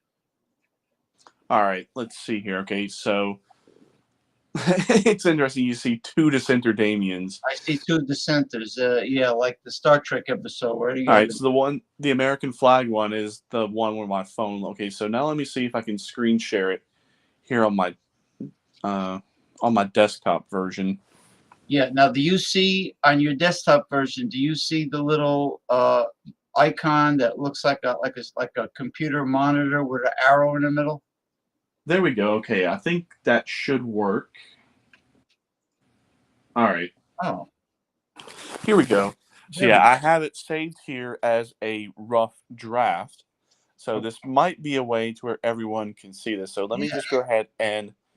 Are you able to scroll this and yeah, there you go. All right. Yeah. Dissenter Damien, the master. To the rescue. To the rescue, the cavalry.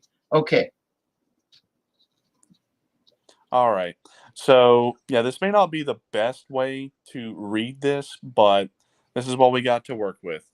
Is it zoomable? Is there a zooming icon? I'm zoomed in 200% because, actually, I'm at 240% because this is a 4K monitor and everything's very small on a 4K monitor.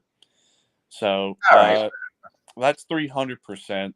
We can just do the 240. That should be good. Well, at least the folks can see that you're not, taking this information off the top of your head. At least there's a document in front of you. Right. All right. Okay. Commence at your leisure. All right. So this is a very interesting treat for everyone. So since we are approaching 4th of July, it is time to reclaim our independence and, most importantly, our sovereignty. But this go around, we need to have a second Declaration of Independence because now there's a new entity of which we now have to reclaim our independence and our sovereignty from. That it's now from the United States corporation, and also other countries around the world also became corporations as well, that this was a huge corporate construct. And as I read through this, it will give more detail as to how this whole entire thing got set up. And it lists various acts on top of not just the Organic Act of 1871 and the Organic Act of 1878, as well as the Gold and Silver Confiscation Act, the Federal Reserve Act. There is a few other things that also got put in there as well. So the cards have also shown that, yeah, it's time for reclaiming independence, sovereignty, but also just getting rid of the way we think of independence and sovereignty now, that it's time to ditch the whole entire left versus right paradigm. It's time to ditch the whole socialism versus capitalism paradigm. And it's also time to ditch this system and start thinking towards the future, something that's more pro-humanity and pro-future, that really is for the people and not just for an elite group of royals or corporatists or anyone else that it goes against us. And most importantly, to have a system and a government that is subject to the authority and the jurisdiction of its original founding documents, and also the power and authority of an oath of office, a public surety bond, to where they really are under the people's authority and control. So we can hold them accountable and responsible. So if they do rectify a breach, then all is good. But if they do breach the contract, then they can have a means to rectify. But if they don't, we now would have a means to get rid of them. That's why we can't get rid of them right now, because we don't really fully understand this construct of everything that we have been put under. So anyway, so it appears as though that this is an older version, that this is a rough draft or something that was signed but had to have been altered at a later point.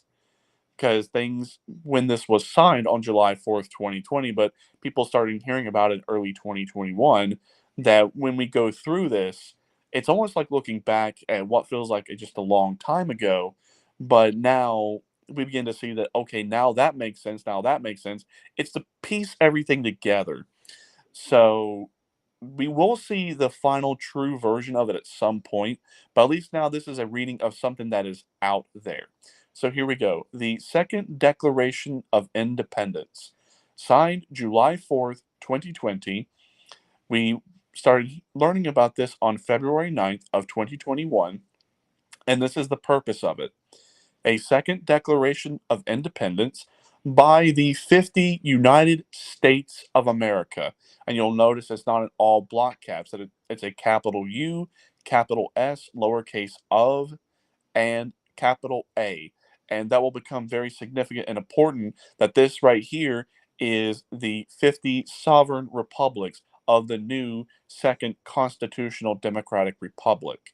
So this is right here declaring that we are establishing this new republic, and all 50 states have signed on to this, and this was signed by President Donald Trump on July 4th, 2020, to the new Republic of the United States, transcribed by Mark Bogman on February 9th of 2020 from parchment paper from original.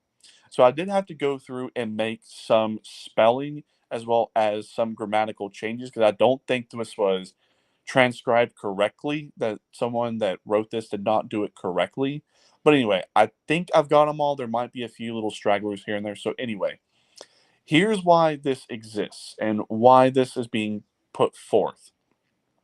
Trusting our cause is just, and having prayed for the fortitude of brave spiritual wickedness in high places, we citizens of America, and they wrote it as citizens of America, showing that we recognize that we were put under this corporate construct, but now we are reclaiming our power and authority and our sovereignty as being sovereign men and women again. Make this announcement to the shareholders of U.S. Corp., including the City of London, the British Crown, and the Vatican, and their operatives in the media, government, and society. A second Declaration of Independence by the 50 United States of America. With the utmost respect and admiration for the founders of America and the framers of the original Declaration of Independence, the American people humbly emulate their thoughtful, measured response to certain perpetual and ascending to tyranny and despotism. We believe it is our moral obligation of those privileged with knowledge and opportunity to work on behalf of the people, that the people are best served when their benefactors choose unity over division, nationalism over globalism, and sovereignty over submission, and liberty over oppression. That all human beings are equal in their innate value, that America was founded under God, and that our God-given rights may not be revoked, suspended, negated, or abridged without due process. So although you cannot technically give away a natural or indefeasible or God-given right, however, if you use them to deprive others of your rights or of their rights, you technically forfeit yours. And there's also another means of due process which goes about doing that. What distinguishes the Second Declaration of Independence from its progenitor is the objective from which we seek independence. Regrettably, to our great misfortune, shame, and dismay, and despite the recurrent warnings and accorded safeguards, a cabal of foreign investors and privateers have managed to gain possession of our land, our wealth, our labor, our well-being, our future, and even our children. Oh. Do what? No, it says, oh boy. Although history has become muddied with varied interpretations of cardinal events, including the surreptitious adoption of a second corporate constitution. And I have talked about that, meaning the Constitution for the United States of America and the Constitution of the United States of America. And we'll get into that more as we read along. And uncertain ratification of the several amendments destructive to the people. It matters only that on it. Let's see. It only matters that on one or more alien groups lay claim to America and its assets, rather than speculate on motives and weigh unprofitability to biased accounts, unverifiable information, and plenteous theories and opinions. We engage a perfect solution wherein we exact independence from all claimants, past and present, proclaimed, identified, or veiled. As such, the usurpers named in this declaration are representative and not specific or exhaustive, regardless of supposed ancestry, preceded on anything or instrument or process. Although simply enumerating transgressions and usurpations would suffice to justify insularity, recounting significant events reveals important facts that are missing from our history.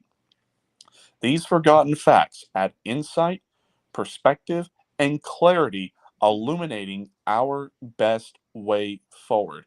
Now, these that I'm about to go through are the 33 lists of transgressions and usurpations that the United States corporation has done, not just to the American people, but the entire world. So this is drawing influence from the original Declaration of Independence, where it lists a lot of transgressions as to what the monarchy did to the British colonies before we decided to break off from England and form our own nation. So one second, we get a sip of water. Okay, so number one, the inevitable Civil War destroyed America's economy, ripped families apart, and cast a questionable shadow on the future of a once promising nation. America was in trouble financially and needed a massive infusion of capital to get back on its feet. Number two, a cabal of nation-building venture capitalists from Europe agreed to finance America's recovery, but demanded an active role in government to ensure their investment. In 1871, mired in debt, Congress worked out a partnership in exchange for boundless financial support. The foreign investors handle America's administrative needs. Number three, although initially it seemed to be an innocuous concession, the consequences of allowing the nation-building venture capitalists to conduct America's business beyond the protections of the United States Constitution proved catastrophic.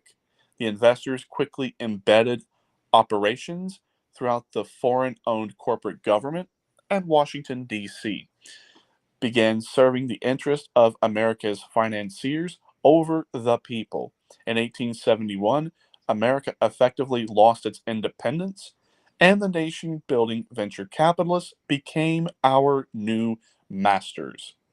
By the early 1900s, the foreign investors that bankrolled America's controlled, reword that. By the early 1900s, the foreign investors that bankrolled America controlled the major newspapers and news services, enabling them to shape what is reported and how it is to be framed. They had to cover their tracks before exposed and repudiated by the people. The nation-building venture capitalists worked to soften America's impermeable, evaluated system of government. The founders had formed a constitutional republic instead of a democracy, specifically to prevent citizens in the majority from oppressing those in the minority.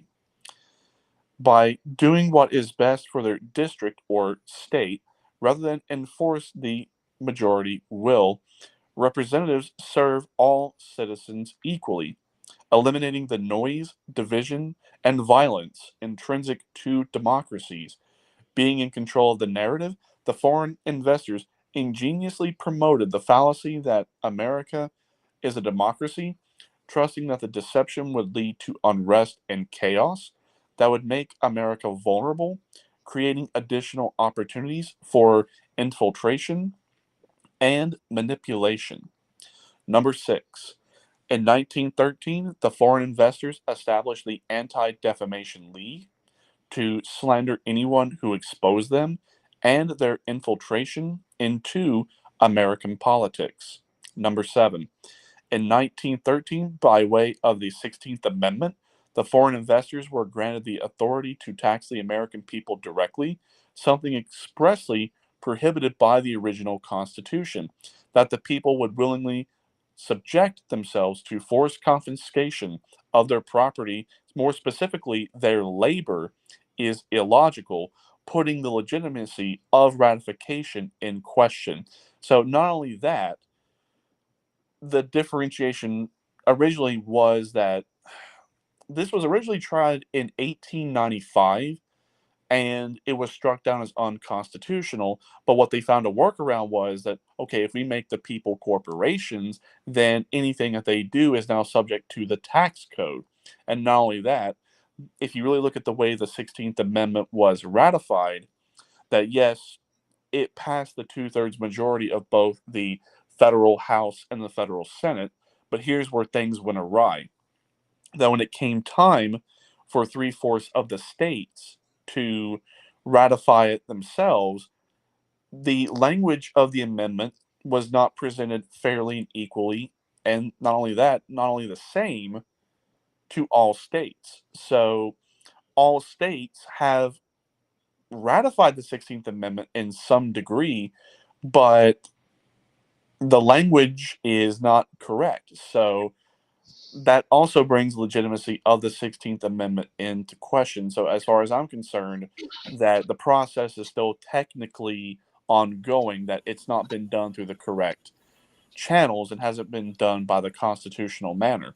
Number 8. Now, this one's very important. I did not really think that this was too much of a problem, but the more I thought on this one, this made a lot of sense. So, number 8. In 1913, by way of the 17th Amendment, the foreign investors breached an important safeguard that protected our constitutional republic from infiltration of enemy forces. Previously, senators were statesmen, appointed by the respective state legislatures as a check on the House of Representatives raiding the public treasury. Henceforth, senators would run as glorified House of Representatives to reduce the promising of free public money and services for votes. The authenticity of ratification is unlikely because the state legislatures would not willingly surrender their authority to bridle the appetite for the people's house, not would they accede to transfer more power to the federal government, opening yet another door for the international bankers to buy the influence they need to further their grip on America. So just briefly, it is actually 1915, not 1913. So I'll have to make that correction. But yeah, for the longest time, when it came to how senators were elected on the federal level, is the state legislatures would elect the 2 senators to go to D.C. because anything that was done legislatively was looked at from the people's perspective, the House of Representatives, and also the state's perspective as well. So that's why it was very important to have a check and balance to ensure that everything was either looked at correctly from the people's perspective and, most importantly, the state's perspective, so that way there would be something more fair and balanced and honest by doing that. But since now the senators are elected by a popular majority vote, inadvertently that allowed more power and control on the federal level and to the nation of cabal building investors. So we need to get that back, so that way more states have more control over what goes on in Washington, D.C. So that way, if, like I could say, one side wants to try to gain more power as compared to the other, one can say, no, that we have this check and balance and that we will do what we can to have a fair and honest compromise, so that way it's done and done correctly. But anyway, I digress. So moving on. Okay. Number 9. Okay, before you move on, could you just give a brief description to Ronald, to Ronnie S? What you're. I was listening before. Oh, okay. All right. All right. Yeah, I caught most of what was going on. Continue. Hey, Damien, would you be able to email me this document? I don't have it as an actual document. I just have this as a text, as a rough draft, because I was supposed to send this to someone, but apparently I never did. That's why it's still here on my computer. Well, he's going to try to convert it to a PDF, and then then it could be. Okay. Yeah, sent. Yeah. All right, let's see. Where were we? Number 9. So in 1913, the foreign investors gained control over our currency by pushing through Congress the Federal Reserve Act, establishing a foreign-owned central banking system, despite the dire warnings of President Thomas Jefferson, Andrew Jackson, Abraham Lincoln, Andrew Johnson, James Garfield, and William McKinley. The Federal Reserve Act passed with the help of compromise legislators between the hours of 1:30 a.m. to 4:30 a.m. on December 22nd, 1913, which most members were away for the Christmas holiday. Now, this is where it's going to start to get very, very interesting. So in 1920, Congress, by way of the Independent Treasury Act, turned over the United States Treasury Department and its assets, our gold and silver, to the Federal Reserve, the central banking system owned by foreign investors, once again established in 1913. In 1921, the Council on Foreign Relations was formed under cover advancing America's interests in the world. In fact, the CFR is sponsored by the city centre of London and serves to advance the interests of the foreign-owned Federal Reserve by direction the President, the Congress, and the narrative through operatives in their news and information networks. In 1925, the owners of the Federal Reserve formed the United States Corporation.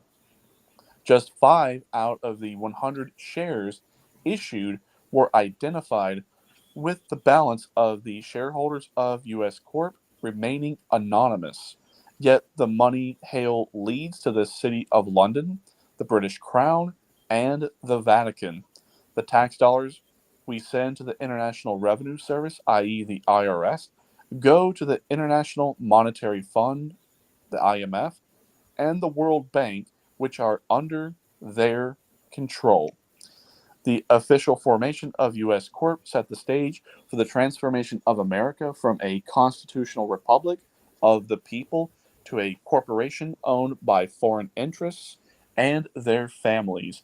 Over the next few years, the individual states were registered as corporations as well, making them franchisees of U.S. corporation. Representatives and senators neither represent nor work for the American people. Rather, they are managers of U.S. Corp, and as such, they are obligated first to serve its best interest. The president isn't just the president of America. He is the CEO of U.S. Corp. And this is where it's also going to get more interesting, because now we're going to get more into wordplay as to how a lot of terms were thrown around to confuse people as to what this or that meant, blurring lines and distinctions on certain things. So 1 second, let me just go ahead and make sure I got this on the screen correctly.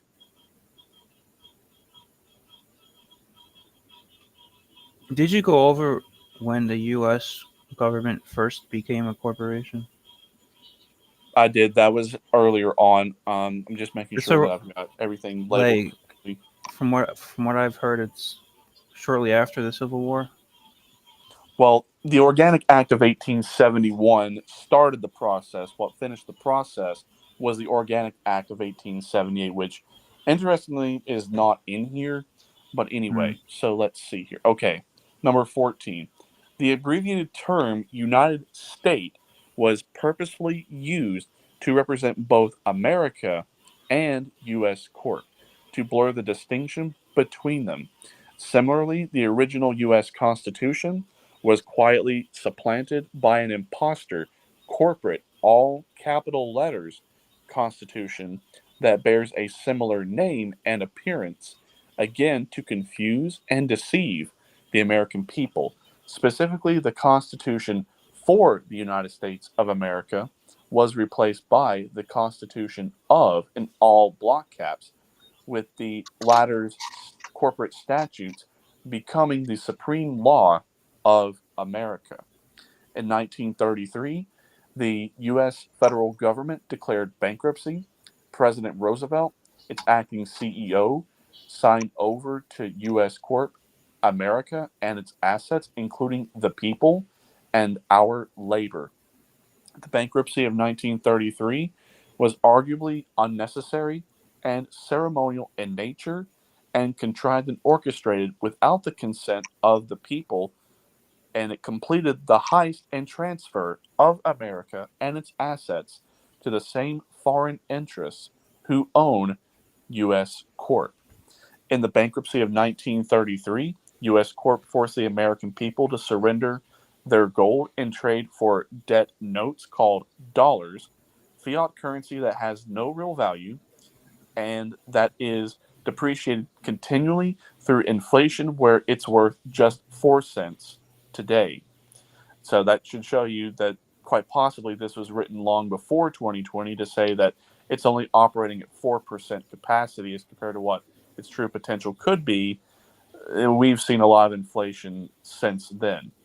So also in 1933, U.S. Corp was put in a state of emergency, and allowing it to implement admiralty law made evident by the gold fringe around the American flag.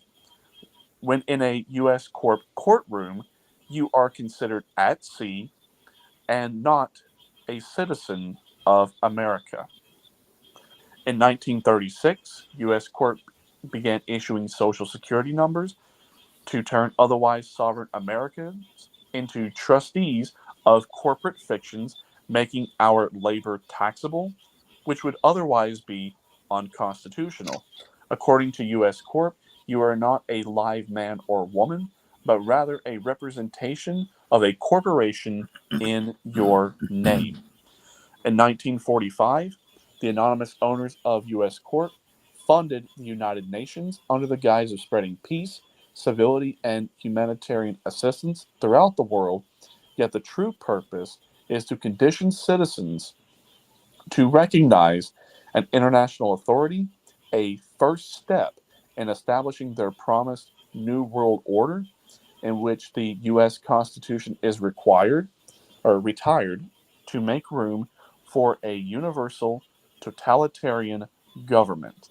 If you want to get a little bit more interesting details, this is going to spell it out very nicely.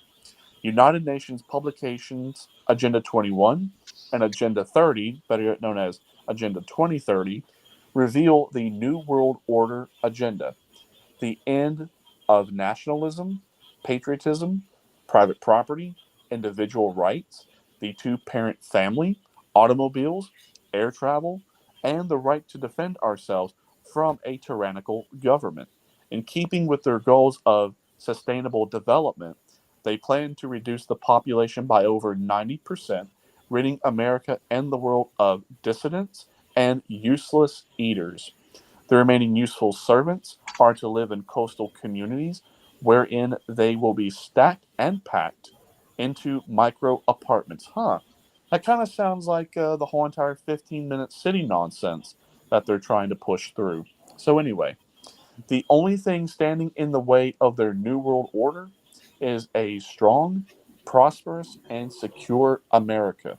To achieve their goal of world domination, America must lose its sovereignty and leadership position, and thus why the owners of U.S. Corp quietly work to undermine our culture, systems, beliefs, standards, aspirations, and morals for over 100 years, employing unrestrained methods and tactics.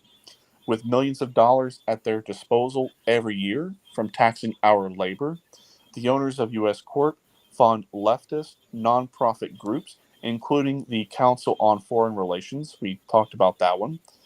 that work to subvert our nation and silence anyone in opposition. They integrate the officials and administrators who run the largest charities and organizations, including the AMA, the APA, the CDC, the FCC, and also the SEC and the FDA. And they embed operatives in the State Department, the Department of Justice, and the intelligence agencies, official and covert, including the NSA, FBI, and the CIA. Now, how are they able to do all of this? Well, in trade for generous grants and endowments, the anonymous owners of U.S. Corp shape the curriculum and the political sentiment of their public schools, colleges, and universities, ensuring the next generations of our children harbor disdain for their country, their history, their culture, their families, and even their ethnicity. Boy, this is really hitting home with a lot of things that are very relevant today. Mm-hmm. The anonymous owners of U.S. Corp keep the people in the dark about the true history of America. The greatest heist and cover-up in history by controlling public education, the major publishers, the news services, the airwaves, and the social and information networks. The foreign owners of U.S. Corp prop up puppets throughout society and government, allowing them to make millions of dollars in trade for perpetuating their agenda of secrecy and subjugation of America. These traders include prominent politicians, newsreaders, pundits, authors, movie stars, and the heads of the social, news, and information networks, major sports teams, music, and the entertainment industries and corporate conglomerates are responsible for over 90% of the products designed, manufactured, advertised, purchased, financed, and consumed. By way of campaigns and fixed elections, the U.S. Corp the owners of U.S. Corp obligate the most influential politicians to further their agenda of breaking America socially and financially. They promote disdain for country, dependency on government, indulgence, lawlessness, and immorality to spoil and dishearten citizens, predisposing them to trade their sovereignty for false promises of an international unelected government sponsored by the world elite. By the way of the Democrat Party and operatives posing as television hosts, entertainers, journalists, pundits, and policy experts, the owners of U.S. Corp brainwashing conditioned the people to accept invalid arguments and pseudoscience that call for globalism, socialism. Their form of socialism is not a form of socialism that's meant to be inspiring and powerful. Their form of socialism is not even close to that. It's completely different. A godless society in which technology is our moral compass.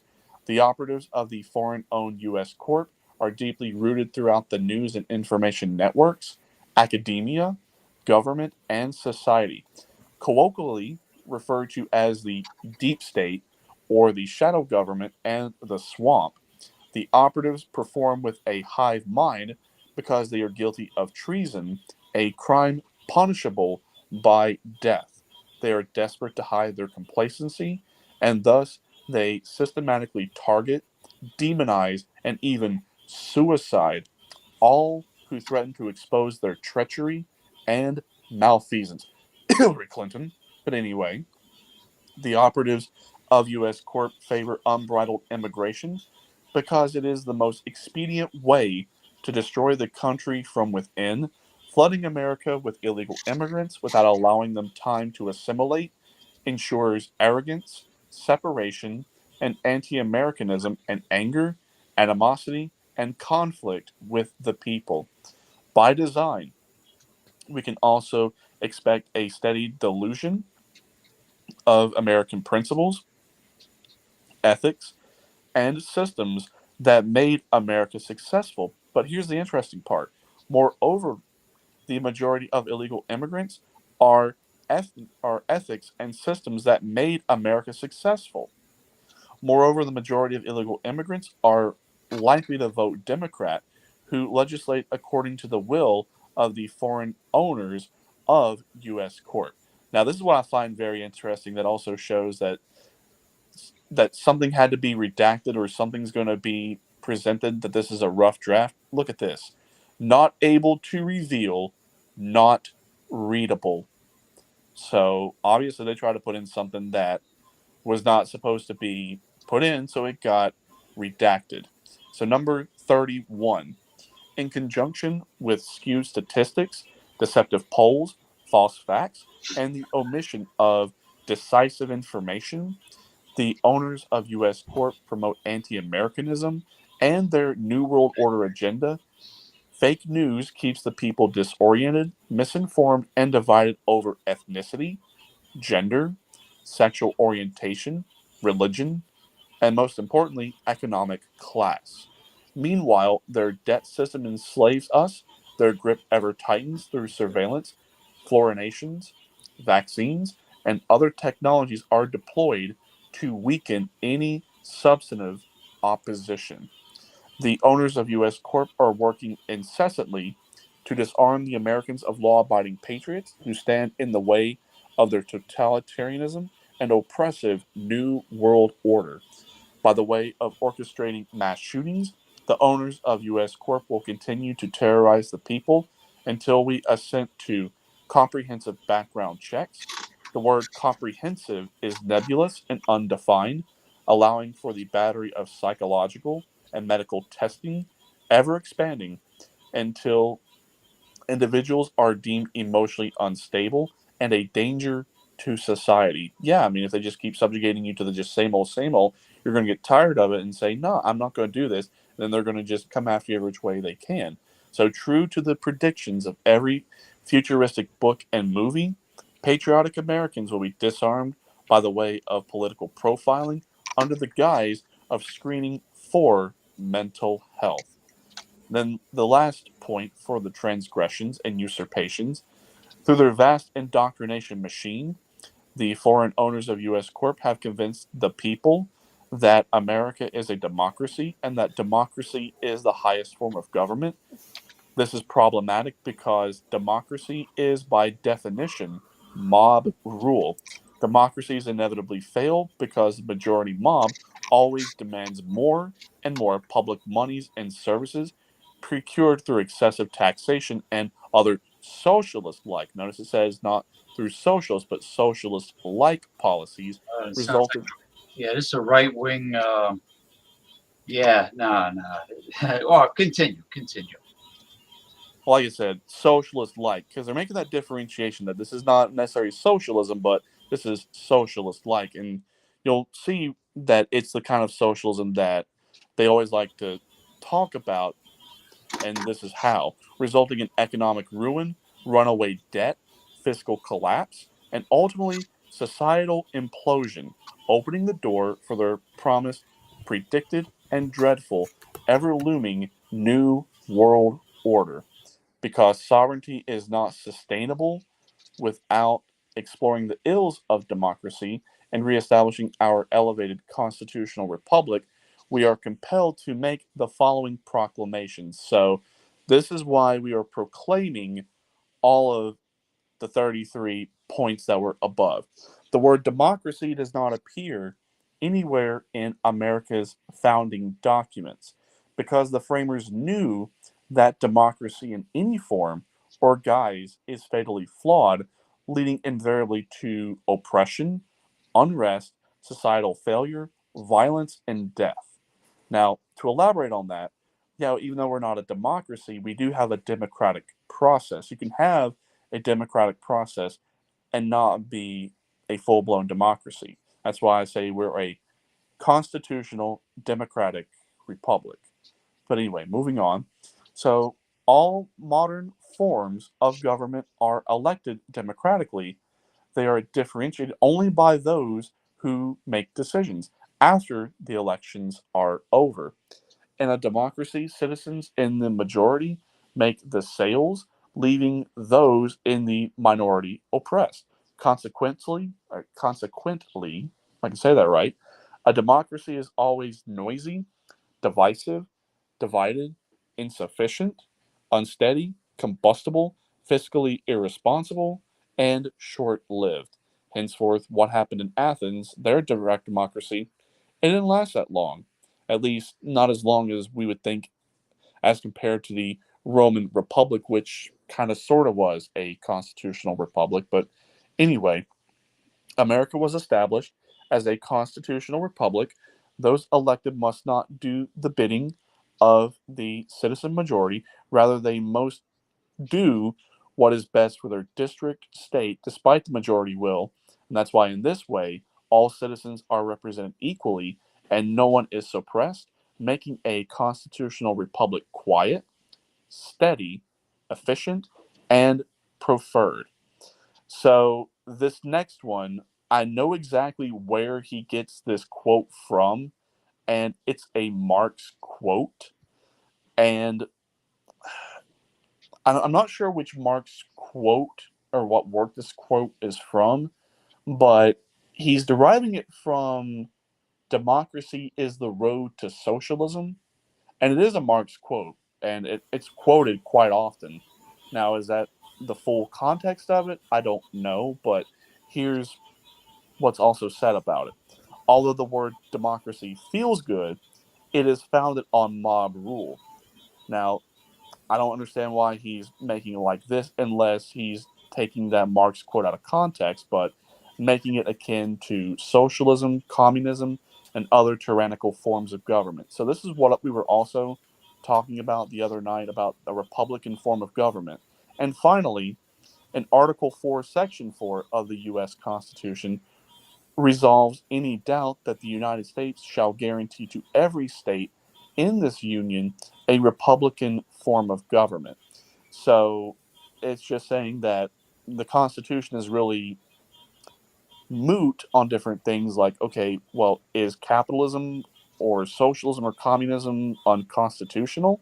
Well, as long as there's a republican form of government within that state, you can turn into whatever. I mean, hell, even the Soviet Union or the USSR, it had republics in the name, United Soviet Socialist Republics, so they even had a republican form of government. North Korea, the Democratic People's Republic of Korea. China, the People's Republic of China. You get the drift. So it's just a name. Those are tyrannical regimes. Right, but I mean, at least that goes to show you that this is where even they got somewhat of an influence to have republics in their name. They got it from right here. But anyway, so having exposed the greatest heist and cover-up in history, we're able to summarize America and its assets were quietly hijacked, and the cover-up has resulted in unthinkable crimes against the people and humanity. Allowing the hostile takeover to stand will lead eventually to complete and irreversible subjugation and the eradication of truth, justice, and all that is good. So, the final juicy part. The Second Declaration of Independence distinguishes the United States of America from the subversive United States Corporation. It asserts that the United States Corporation was formed illegally, that is foreign owned, and its shareholders have been quietly at war with America for over 150 years. Treasonous operatives embedded within government and the fake news networks purposely divide the citizenry and facilitate wars and conflicts among the nations. To hide that U.S. Corp was formed illegally, that it's foreign owned. What? There we go. I was looking up rather than looking at that. Anyway. I lost my place. Damn it. One sec. To hide that U.S. Corp was formed illegally, that it is foreign owned, and that its shareholders have been quietly at war with America for over 150 years. Treasonous operatives embedded within government and the fake news networks purposely divide and facilitate conflict among the natives to hide that U.S. Corp is and always has been the real enemy of America.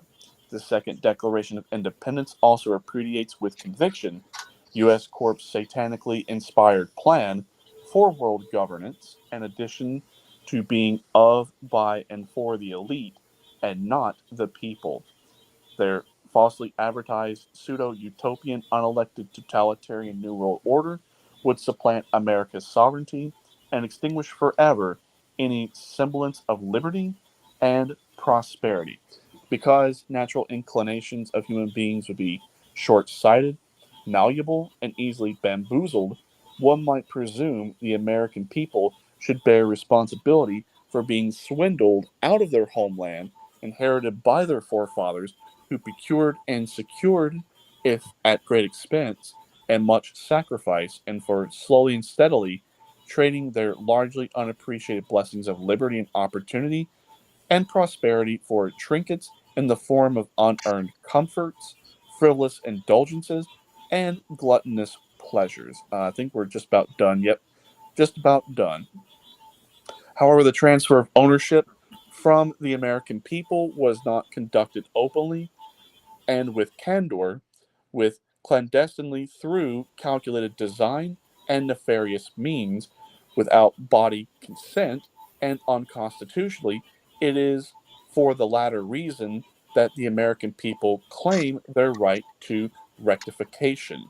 The greatest heist in history was effected outside the constraints of the U.S. Constitution, and that those who were elected to represent America's interest transgressed their fiduciary responsibility and exceeded their authority warrants this proclamation that the American people are the rightful owners of our land, our labor, our well-being, our future, and our children, for our benefit and benefit for our posterity. As with any negotiated peace, after years of atrocities committed by parties at war, we seek neither vengeance nor demand justice for past transgressions, although that's a big mistake. The simple adjured to return of what rightfully belongs to the people and avow firmly, empathetically, publicly, and officially that America shall forever remain a sovereign nation, free, self-directed, and not affiliated or dependent upon any version or variation of the present, planned, or innovated New World Order. We entreat a bloodless solution where you cease all destructive activities, including false flag events, dissolve U.S. court and other illicit legal structures and custodial instruments, return our land and assets, including our gold and silver, redirect the tax collected on our labor back to America, and have your deep state and shadow government operatives retire, withdrawing your influence in an orderly fashion, so society continues to thrive and trade for you, keeping your wealth, your position, and your heads. Ooh.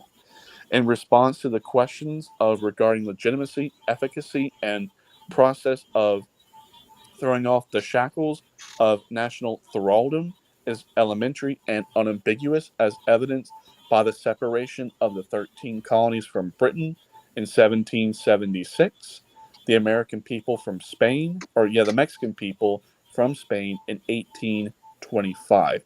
A formal declaration hailed by authorized representatives procures independence. This is immediate, whole, consummate, infrangible, and unencumbered by obligation, condition, or any imposition. As we enter grievous territory, we reflect that on the precarious road our forefathers forged when they judiciously severed the political and familiar ties that bond them. Our hearts are also filled with melancholy and trepidation.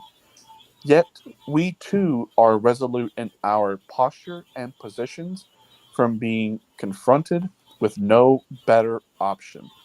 Despite the manifest peril, the consequences of the acquiescence. There we go. And the consequences of acquiescence are graver still, compelling us to claim solemnly our independence once again.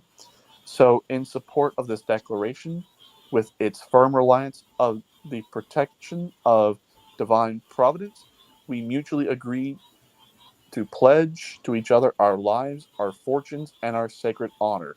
Signed, the 56 signatories of the task force are to be affixed at the time of presentation to Congress, the President, and the 50 state legislatures and governors of their respective states. So that is the end of the Second Declaration of Independence. Okay. Very good. Take down everything and Now, Damien, you said Donald Trump signed this That is correct. in You just turn off 2020, screen share. Yes, that is technically correct. but it wasn't found out until 2021. That is correct. That's interesting. And he never talks about it, right? Right. He never talks about it, but technically it was supposed to happen back in 2021. That actually, this also ties into the implementation of NESARA and JASARA, that us going back to a second constitutional democratic republic, all the things also talked about with NESARA JASARA were supposed to happen. So what originally I think was supposed to happen was this was supposed to be presented at the time around 2021, but since everything that's happened since 2021 was able to throw a monkey wrench in all of this, that they had to go back to the drawing board and figure out a lot of things. That's why I don't think this is the final version that we will invariably see, because the whole entire peaceful solution, that was thrown out the window completely. Why? I mean, hell, they overthrew, at least at the time, we didn't know about the United States corporation and that we were operating under a corporate construct. But as far as it This looks has on been January talked 6th, about everything before. was completely overthrown. So if they were going to overthrow our country via an election, what else were they going to do? So an option for peace was no longer a viable option. And why would Trump not talk about it at all? He can't. He can't talk about it right now. Okay. And I'll tell you why he cannot talk about it right now. Because in all of the evidence I presented with devolution and continuity of government, it's a military operation, and it's also a classified operation, so he cannot say anything at the present moment. The reason why we know about this is because a lot of this stuff was not supposed to happen, that the whole devolution and continuity of government was not supposed to happen. That's why we know this much, but everything that's really happened since 2021, we can kind of sort of see that it ties into this based upon the documents that have been presented. But anything really beyond that, it's an intelligence dark hole until we start diving into looking at the tarot and crystal ball reading and other things like that. Then we can gain some insight as to what really is going on. Well, the U.S. being a corporation talk is not new. That's been around. Right. But if you want the specific United States code that establishes that, it's U.S. Code 283002, subsection 15A. Is that the Ordinance Act? No. That's the specific United States code that defines the United States as a federal corporation. That it brings you to a page by Cornell Law University, and it's a definitions page. So on that definitions page, because you can't read it, right? You can't access it. Yeah, you can. All you have to do is just type in exactly what I told you on a Google search, and it brings it up. Oh, okay. So United States Code 283002 15A is accessible to the public. Anyone can read it. It's public law information. Mm-hmm. So it's not just something I'm presenting as some secret code. It's public knowledge. It's public code. I'm pretty familiar with all those points that were listed on there too. But it's good to learn new stuff and delve into it. I'd like to read that document if you could ever send it over to me, or maybe if you could possibly put it in the notes on this show or something. I can definitely try, but overall, it's good. But again, if I had a stake in it, I would have written some things differently. The only thing that kind of irks me and bugs Who do you me. think wrote it? It wasn't. Obviously, it wasn't Trump. Well, yeah, obviously Trump didn't write it. It did sort of somewhat reference who it was that wrote it. Let me get it pulled back up here. I closed out the window. They called themselves the 56 signatories of the task force, but it doesn't specifically say what that task force is. Let me get that pulled back up, unless it did, but I overlooked it. Yeah, that's all it says. Just the 56 signatories of the task force are to be affixed at the time of presentation to Congress, the president, and the 50 state legislatures and the governors of the respective states. So it looks like these 56 signatories, they must have been some officials from all the 50 states, because I was it thinking also maybe the 6 besides the 50 states are the territories, maybe. Maybe, because it does say right here that it's by the 50 United States of America. Mm-hmm. So looks like all 50 states had a hand in some extent to writing it. And how many territories are there? There might be about 6. Yeah, there might be 6. So that might be a signatory from all 50 states and the 6 territories. Now, the only thing that I would really change or would elaborate on more that people need to understand is, so there needs to be a little bit more elaboration on when they're talking about what they're referring to as socialism and communism, because it's not really providing any sort of context as to what they're referring to as socialism or communism. That there was kind of sort of a reference to that Marx quote of democracy is the road to socialism, but beyond that, it's not really providing any additional. Well, democratic socialism is not a tyrannical form of government, Unless they're pointing out specifically that since a lot of propagators who want to call for socialism and communism, that they themselves are really authoritarian, if not totalitarian, not really understanding that socialism is really not supposed to be. Same thing with capitalism, that neither system is really supposed to be authoritarian, that they inadvertently became authoritarian because they were always fighting for competition and competing with each other rather than just working together. But like you were saying, also, the U.S. isn't a democracy anyway. Right, we have a democratic process within a constitutional republic. Yeah, and you learn that in school. I mean, that's not a secret. They teach that to kids. Or at least they're supposed to. Hey, Damien, what are you, naked or something? Are you going to show yourself? No, I'm getting it. I don't want to see that. Put my phone back down. I was just getting everything set back up. You're not driving tonight. I'm not driving. I'm sitting here in my chair. Just give me a moment. Well, he's not driving this late. You drove earlier, right? Yeah, I had a family cookout that I went to. It was at my grandma and grandpa's, and I had 4 hot dogs, a pulled pork sandwich with mac and cheese, baked beans. You know, you get me hungry. I got a 8-ounce Black Angus burger I'm going to fry up, and I got a big Idaho potato peeled and steamed. I'm going to put a lot of sour cream in there. Yeah, you get me psyched for my snack later. Why is it not letting me? You stay up late, right, James? You're a night owl. Yes, but it depends on how I feel. Some nights I'm sleepy. Well, if you're gonna eat a steak at this late at night, you can't go to sleep right after that. It's one of those grass-fed, no antibiotics or hormones. You know, pasture-raised beef. Okay. I don't know, Michael Hilton.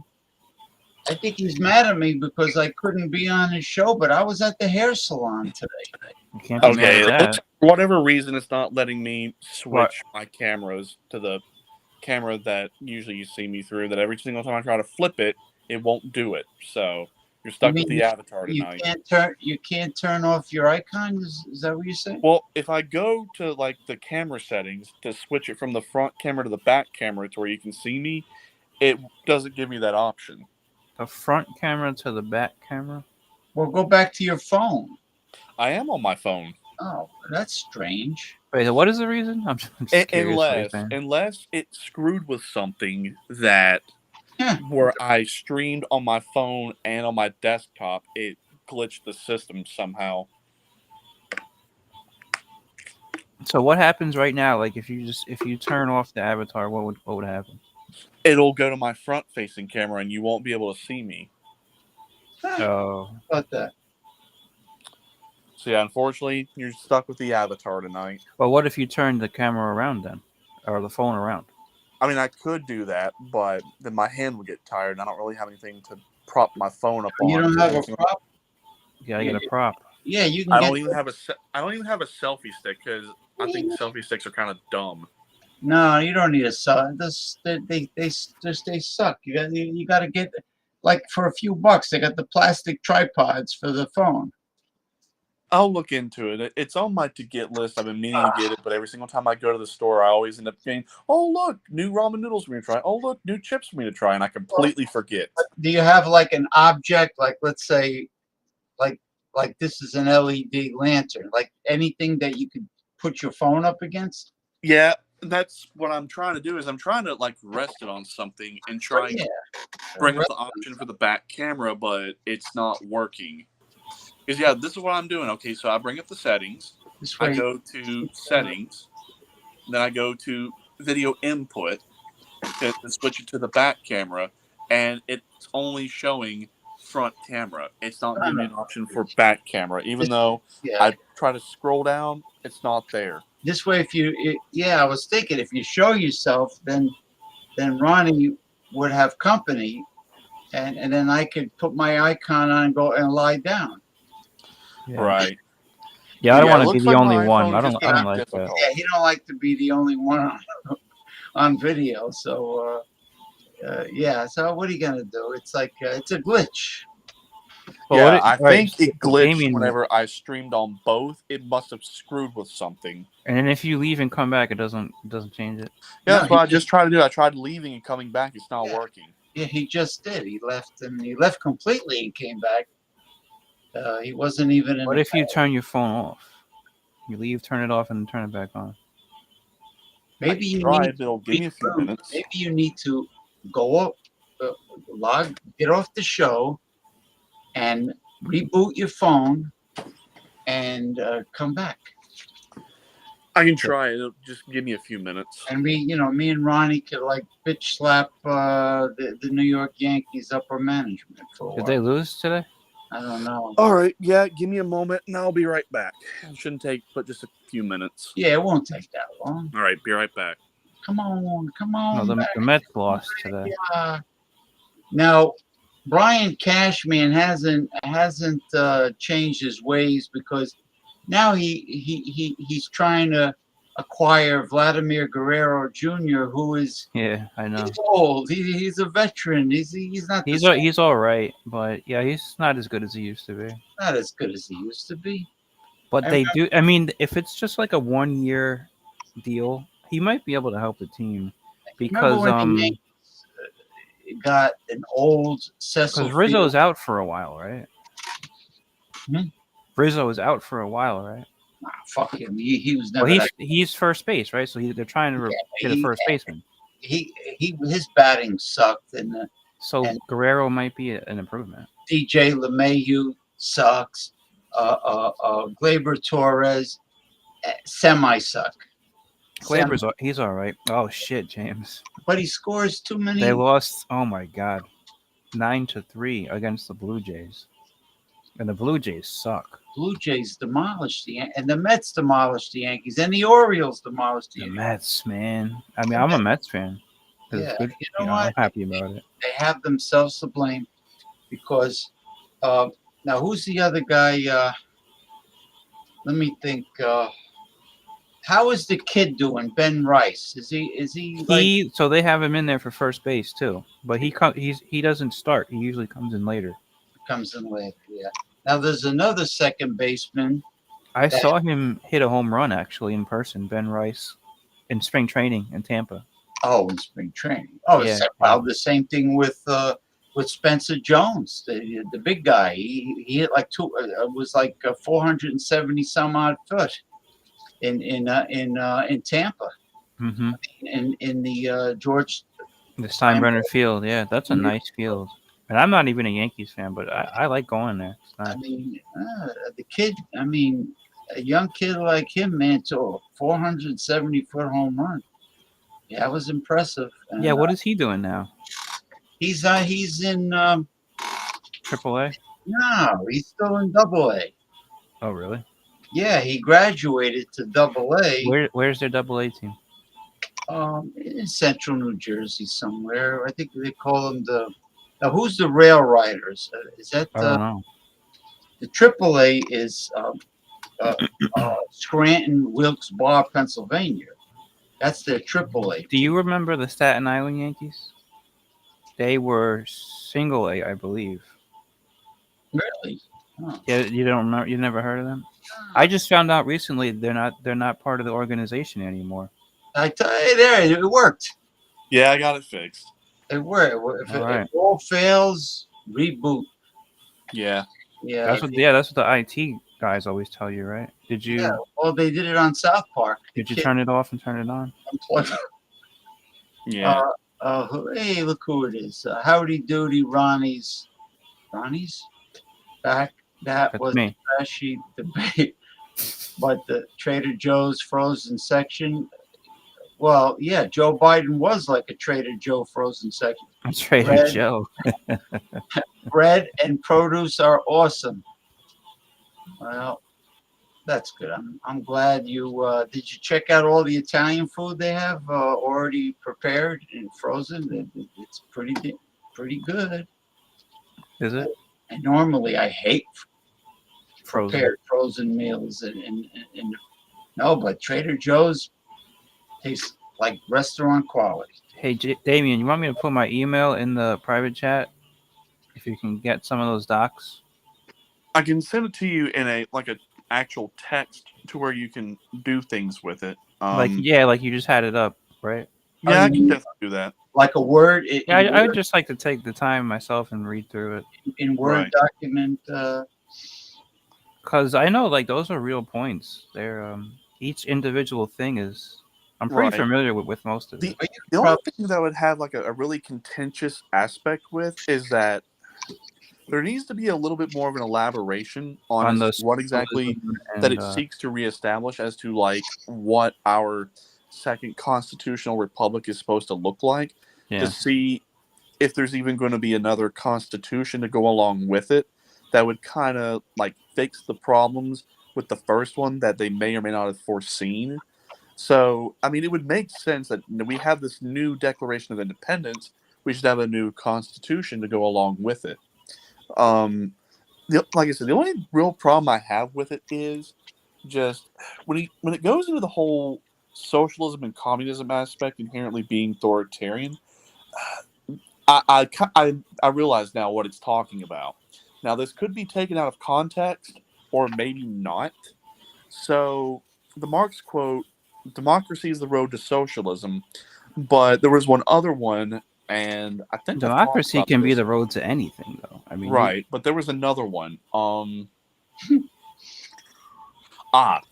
So when people think of Karl Marx and Friedrich Engels, they immediately think of socialism and communism. However, a lot of the works that they wrote was a critique of capitalism. So yeah. The only thing that was ever really talked about by Marx and Engels was that it's obviously supposed to be a working class system, but they call it the proletariat.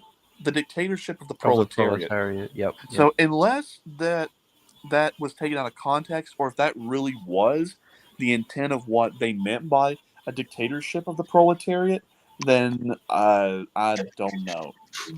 Unless they're just trying to say that socialism and communism are inherently authoritarian or totalitarian, and that may be the quote on top of the other one. I don't know where they got that from. That's about the only thing I would change or elaborate on. But other than that, everything else is pretty solid, I think.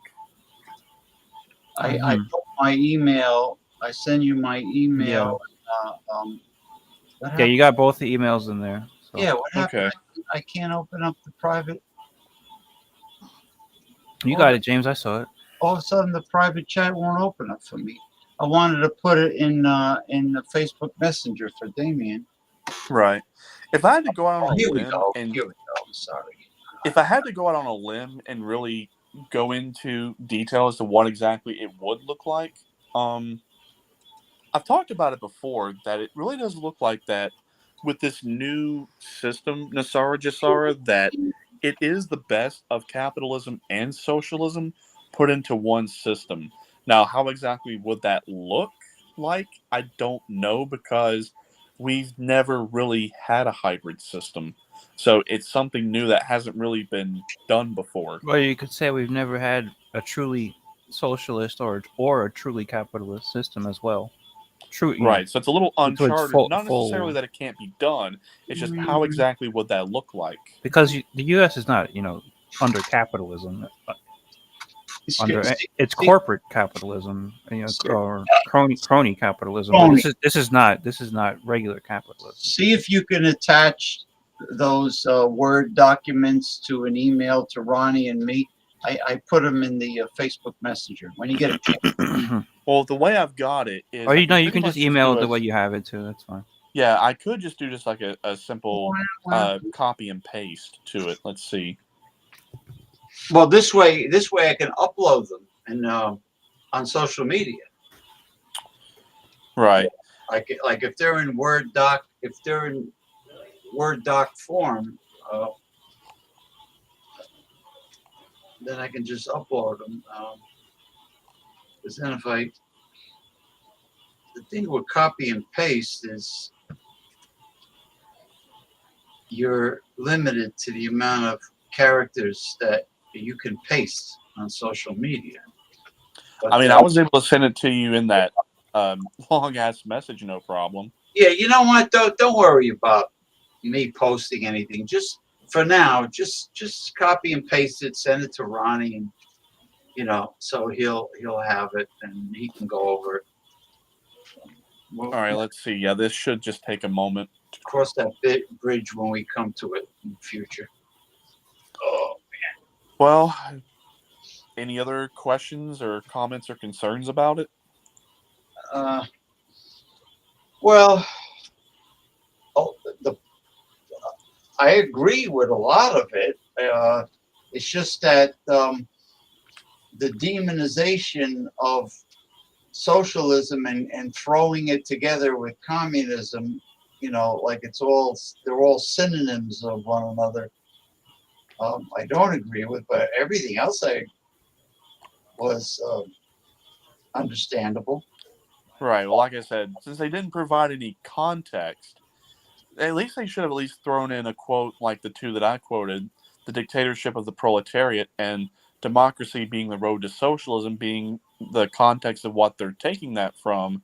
Unless that's it, I don't know where they're pulling that from. Or unless, at least what we think of socialism and communism by reading Marx and Engels, that the dictatorship of the proletariat really was supposed to be authoritarian or totalitarian, and that their idea was wrong, and that a more peaceful, free, democratic form is correct, then maybe there's something to work with. But again, all of the propagators that have tried to push forth socialism and communism have never really presented it in any sort of empowering way. But that's not a reflection of socialism and communism inherently being bad. It's just the idea of the way people talk about it and present it is incorrect. Because the oligarch, the New World Order, oligarch, and these are fascists. Corporate control, that's fascism. It's Damien, why do you think Donald Trump signed it? What would be his mindset? What would be in it for him? What would be in it for him? Well, a lot would be in it for him, because I've talked about this before, that ultimately they needed someone who understood how the corporate world worked and could be involved in things like bankruptcies and insolvencies, which other documents that we had looked at prior to me reading that I was able to find some documentation to show that in actual court documents that the United States corporation was bankrupt and that Donald Trump put his name to the bankruptcy of it. All right. So what was supposed to happen does that have to was, do anything with the debt? Because it does. Now, that's here's still why. outstanding, right? Well, I'll tell you why.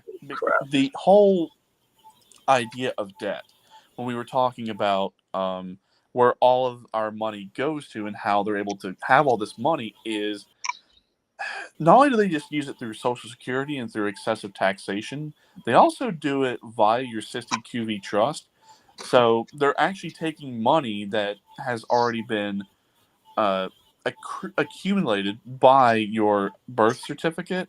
That's why they basically have all of this endless cash flow, to where it's just like, how is this not bankrupt? Because they're not getting it from taxes, they're not getting it from investments, they're not getting it from stocks or bonds. So how are they doing it? Well, they're also doing it through that. That's why they basically have plates, ink, money, and a Federal Reserve. Well, I also should emphasize they did, but what was supposed to happen was, after COVID was supposed to be wrapped up and completed, and Donald Trump was supposed to be elected in 2021, and the 2020? Yeah, in 2020. So what was supposed to happen was, from 2021 to 2025, that was supposed to be the first presidency of the Second Constitutional Democratic Republic, and Nassar and Jassar was actually supposed to be announced, and they had plans ready to go ahead and implement and issue the new currency, the debt forgiveness, all of that. It was ready to go. But since everything happened with the 2020 election, that threw everything on hold. And when we were talking about it prior to the reading... So Donald Trump, according to this, was supposed to have a second term. Yes. And who was behind that? We're not exactly sure. The military was behind it. Remember, the military chose him. Okay. The military specifically came to him and told him, we need you to run so that way we can go ahead and dissolve the United States corporation. That's exactly why. So it was supposed to be the military. But yes, the military came to him specifically, but people think that they came to him in like 2016. That was like the first time. No. He was groomed by the military even as far back as like the 70s and 80s to run, but he said not. He was not interested. Well, he ran in 2000. Well, he tried. That didn't work. Reform ticket. The Reform Party, right? Did he? I could look that up. He did. He did. Hey, all three of us are in black. Yeah. Let's see here. Donald. Yeah, he ran in 2000. It didn't last long, and it doesn't get much coverage either. Okay, so let's see here. Yes, so right here, it was Donald Trump for president 2000, and it was the Reform Party. It was announced on October 7th, 1999, but he suspended it on Valentine's Day 2000. And another person that was also very influential with him was Roger Stone. Roger Stone had a big hand in it. Yeah, and he's considered a leftist, right? Well, originally Donald Trump was a Democrat. Yeah, he was. Yeah. But then he changed. Hold on one sec. But I don't mean just because you're a Democrat doesn't necessarily mean you're a leftist. I remember, especially in those days. I remember H. Ross Perot and I think Jesse Ventura ran as part of the Reform Party. For president? Did Ventura run? Yeah, I think so, but my wife came in here. That's why I've got my camera and mic off for a sec. Yeah. Well, Perot was independent, wasn't he?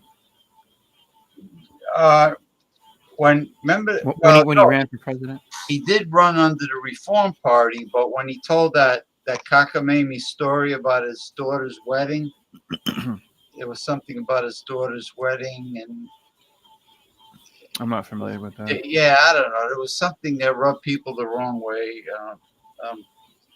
and then, Ventura is a left-wing libertarian. Yeah, which is actually who's in control of the Libertarian Party right now. If you look Yeah, it is at starting to who's go a little bit more left. if you look at who's running for president, he's a left libertarian on the Libertarian ticket. You know, they should all be on the ballot. Americans deserve a choice. They are on the ballot. They are going to be on the ballot. Okay. Yeah, they are. They just don't get any coverage, but they are on the ballot. Yeah, they got no FaceTime by the media. Yeah. No, not the corporate media. And you're not going to see him in a debate or anything. No. At one time, there was a third-party candidate when I was a kid, and it was the League of Women Voters were running the debate, and they had the third-party candidate there. Do you know what party it was? Green, maybe. Well, there was no Green back then, not that I know of, and there was no Reform Party. Libertarian has been around since like the early 70s. It could have been Libertarian. Were you a kid then? Libertarian. The 70s, I was in high school. Oh, well, it depends. The early 70s, I was in grammar school. Okay. And then junior high school was the whole decade. So I was, the whole decade. I went from grammar school to high school. You know, What year did you graduate high school? 1977, I think it was. 76 or 7, I think it was 77. Something like that, yeah. It was like when the first Rocky movie came out and The Exorcist and all those. My mom graduated in 78. 78. Yeah, my mom graduated in 80. So. Oh, wow. And my dad, he graduated in 72. Mm-hmm. So. Yeah, my dad was a few years older than my mom, too. Like 5 years older, I think. What were we talking about before? The third parties. Was the third party candidate that was a part of the presidential debates in the past, were they representing an actual third political party?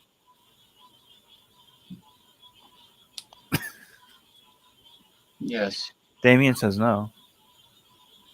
Well, they may have tried to have represented some other third party early on, but as time progressed and they got infiltrated and bought out and sold, that was long since abandoned. That unless they really are like a true independent and you can really dig deep on them, if they have any sort of corporate ties in any capacity, they were bought and sold and they are compromised. Like, there is no other way about Damien, what do you think of RFK Jr.? Oh, RFK Jr.?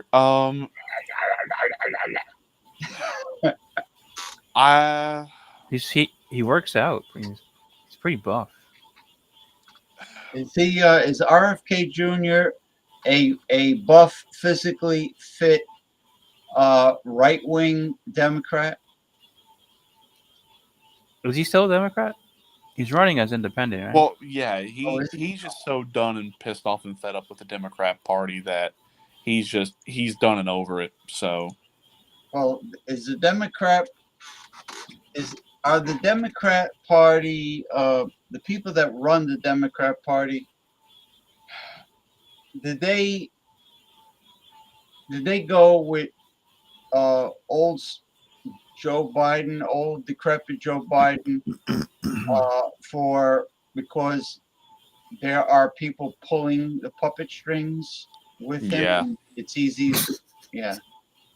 So what do you think about RFK though? RFK, could he debate? Potentially. Will he? He could definitely debate. Probably not. He can But debate. I mean, what do you think about him though?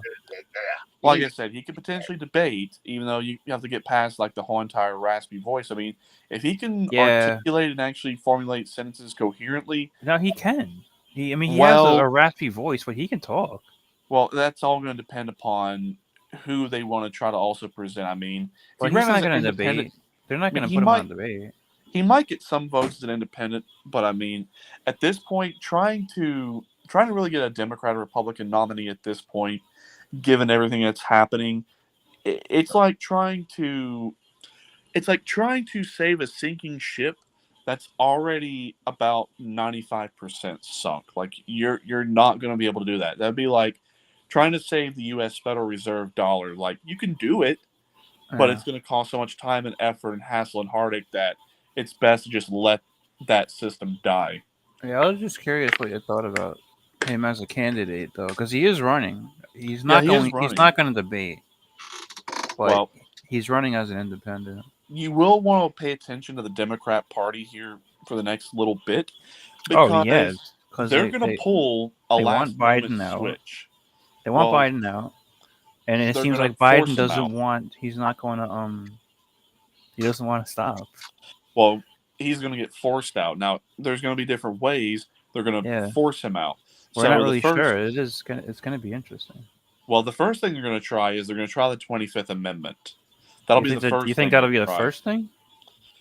Well, they're going to try the 25th Amendment to try to talk about how incompetent he is, even though they have cheered him on and propped him up, but now they're throwing him under the bus. They've thrown him under the bus for a long time. So what they're going to do is 25th Amendment, say that you're incompetent, that you cannot run, and that it's time for you to step aside. And then if that fails, the 25th Amendment fails, then they're going to use some kind of dirt on him. And they have his son. His son got convicted of that. Yes. Right? So with all that being said, you're right. Yeah, they have that. So they're gonna get rid of him. He's going bye-bye.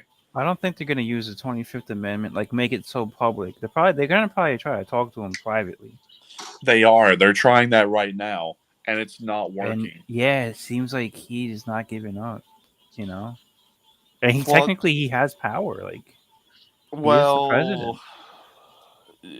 If you really want to be technical about everything, if he does have power, just to play some devil's advocate, even though the whole entire thing is a farce and a fraud, that if he does have power, he is basically a president or a CEO over a completely bankrupt and defunct corporation that has no power and no authority whatsoever. Like, that's the most he has. They don't care about that, though.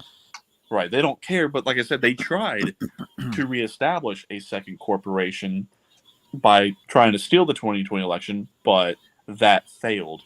So, and what are they going to do with Kamala? Kamala cannot run. Well, yeah, but she's the VP. She can't run, and she's going to say, "Hey, I'm a woman of color. You can't just." Skip over me. There's another reason why she can't run. The race card and the gender card. She's definitely gonna play it. I mean, she's in there, man. They put her in there. She's second in command. Well, she cannot legally hold that position anyway. Not just the whole entire election was fraudulent anyway, but she's not a natural-born citizen. And I'll pull up here the Constitution where it specifically says a natural-born citizen. Supposedly Obama wasn't a citizen either. Yeah, he was born in Kenya, so even his whole entire presidency he served illegitimate. 2 terms. That's because he played the race card. Yeah, and I presented his real birth certificate, and it shows he was born in Kenya. And a stark confession, he confessed he was born in Kenya. That's right. I heard a crowd of people. You know, neoliberalism, thank God, it's on its way out. Thank God, it's almost dead. That's the reason why they went with Obama regardless, because they wanted to make history with the first African-American president. That's why the whole kit and caboodle got behind him. He really, it's fraudulent. He shouldn't have ran. Well, here's what the Constitution says about a natural-born citizen for the qualification of president. So this would be under Article 2. Anything dealing with the executive is going to be Article 2. And here's what it says. Article 2, Section 1, Clause 5. That no person except a natural-born citizen or a citizen of the United States at the time of the adoption of this Constitution shall be eligible to the office of president, neither shall any person be eligible to that office who shall not have attained to the age of 35 years and been 14 years a resident within the United States. So you have to be born on U.S. soil. You can be in a state, you can be in the air, or you can be in the water or in the territory. That technically would be U.S. soil. And natural born. But Now, it doesn't natural include Kenya. Kenya is not a territory of the United States. It's not. So, with all that, I'm scratching right here. My nose is itching. But anyway, so what they mean by natural born is you have to be born on the land. Now, back then, they really didn't have things like C-sections. So, looking at it in a modern context, C-sections would still be natural born because, well, you took the first breath of life. So, you're a human being at that point. Now, when it says of attaining the age of 35 years, you have to be 35 years old and have been a resident within the United States for 14 years. So I could say you were born in the United States and yet you lived in another country or other countries for a little bit and you came back. As long as you have collectively lived here for 14 years, you're 35 and a natural born citizen, you qualify to run for president. Okay. So with that being said, Obama, born in Kenya, he is completely disqualified. So anything he did as president is fraudulent and illegitimate. But it's still around. Since Kamala Harris was not a natural born citizen. Where was she born? Jamaica? Well, does she even know herself? She said Canada and the Indies She and said the Canada? Caribbean. Well, her father is from the West Indies and her mother is from India. How come the people of color, whether the VP or president, were never born here? Like, how come we can't have an actual African American, a real American? They don't want a citizen that's black to be in power. They're not gonna represent all the people. They're not all inclusive. They're going to discriminate against the honky whitey. Exactly. So, But this so if also they're from applies Kenya, to vice president. This also what's the applies to difference? being the vice president as well. So They'll think about the British colonization. Ah, you're right. Yeah, that's a good point. Jamaicans, Yeah. So you think it's the British connection? The British well, India was a colony. Mm-hmm. The West Indies, many of the islands, like Hong Kong was a colony. Hong Kong was a colony. In fact, they were the last colony to actually break off before the British Empire ceased to exist in 1997. And Kenya was a colony too, or Kenya was part of the British Empire. Was it? I think Nigeria. I'm not sure. I think Nigeria was a colony. Do you know, Damien? Not right off, but yeah, like I was saying, this applies to president Probably. and vice president. New So Zealand. legally, the highest position Kamala Harris can hold in the United States, at least for the public sector, is President pro tempore of the Senate. So the President pro tempore, that is who is there for when the vice president cannot be there. So that really is technically the only role of vice president, is he or she's supposed to just sit over the Senate. Well, what about And being he the or she's the czar tiebreaker vote. of the border? Well, with them being the border czar, is that what it's called? Yeah, border czar. I'm trying to think of the way to word. Why do they use czar too? Isn't that like fucking weird? Yeah, czar. I guess a regular title and just like a czar. What the hell? It's just supposed to be a republic. A czar is like the czar of Russia, right? Yeah, it's imperialism. Yeah, why do they use that title in the United States for a lot of different things? So the only thing I can think of is if the vice president has like this dualistic role that they're over a legislative body, but then yet they're part of the executive department. As far as I'm concerned, that cannot be the case because there's a separation of powers. The legislature, they are responsible for making laws. They just make the laws. Enforcement, that's the executor. For interpreting and applying the law and case law, that's the judicial. So if that was what it's always been this entire time, then I don't think the founders even quite thought that through, that you can't have shared power between the two branches like that. So unless she's stepping away and trying to say that, oh, I'm just enforcing the border policy by a member of the executive, she's not I don't doing think that she's great of saying a job. anything. I don't think she's saying anything about that border shit. Yeah, exactly. So it's like the borders are pointless. So, yes. So I think they like to say the word czar. That's what. No, it's really weird because I think it's an actual title, and what's interesting is I don't think that was ever used until Obama was president. I don't think it was used before that. It's For like all these different titles, nobody was ever called a czar. That's like saying Damien is a constitutionist czar. Which I mean, I will accept the title, although I'm not really authoritarian or Well, okay, totalitarian. so all right, Damien. I like Grand isn't Poobah. it weird Grand that Poobah. the United States broke away from a monarchy and formed a republic, but yet they are using the term czar, like in different titles for government officials? But I don't think they're not referring to imperialism. It's That's just what it means. It's like a nickname. Yeah, all right, sure, if you want to take it like that, but it might be more to it. Yes and no, and here's why. Because Yordi is the czar of clam chowder up in Rhode Island. Hey, why don't you come on down, come on the show. Well, to put into perspective, the reason why we have czar is Moscow was technically considered like the third Rome at the Yes, time. that is true. Yeah. So we had Rome, or at least they in the claimed west. they claimed they were. Right. So Rome was in the western part of the Roman Empire, and the eastern part you had Constantinople. However, Russia was never really part of the Roman Empire, but they wanted to model themselves off of the Roman Empire. Who was the second? The second Roman Empire was Constantinople, right, in the east. Yeah, the Holy Roman Empire was Charlemagne.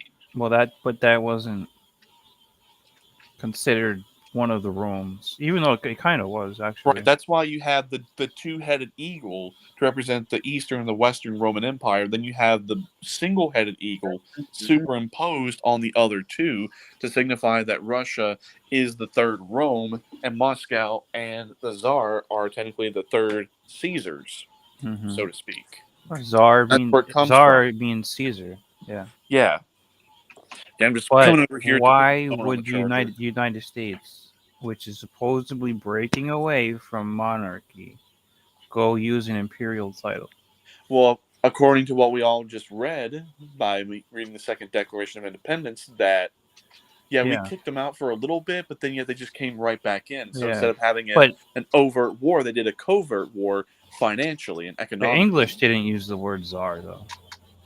Even they didn't do that. Exactly, they didn't. I guess maybe because the U.S. doesn't want to say king and be flat out about it. Now, Canada, aside from Quebec, still recognizes the British Crown. It does, right? Yeah, it's a dominion, supposed to be right? A constitutional monarchy. I think that's what they're supposed to be. No, but it's a dominion of the United Kingdom.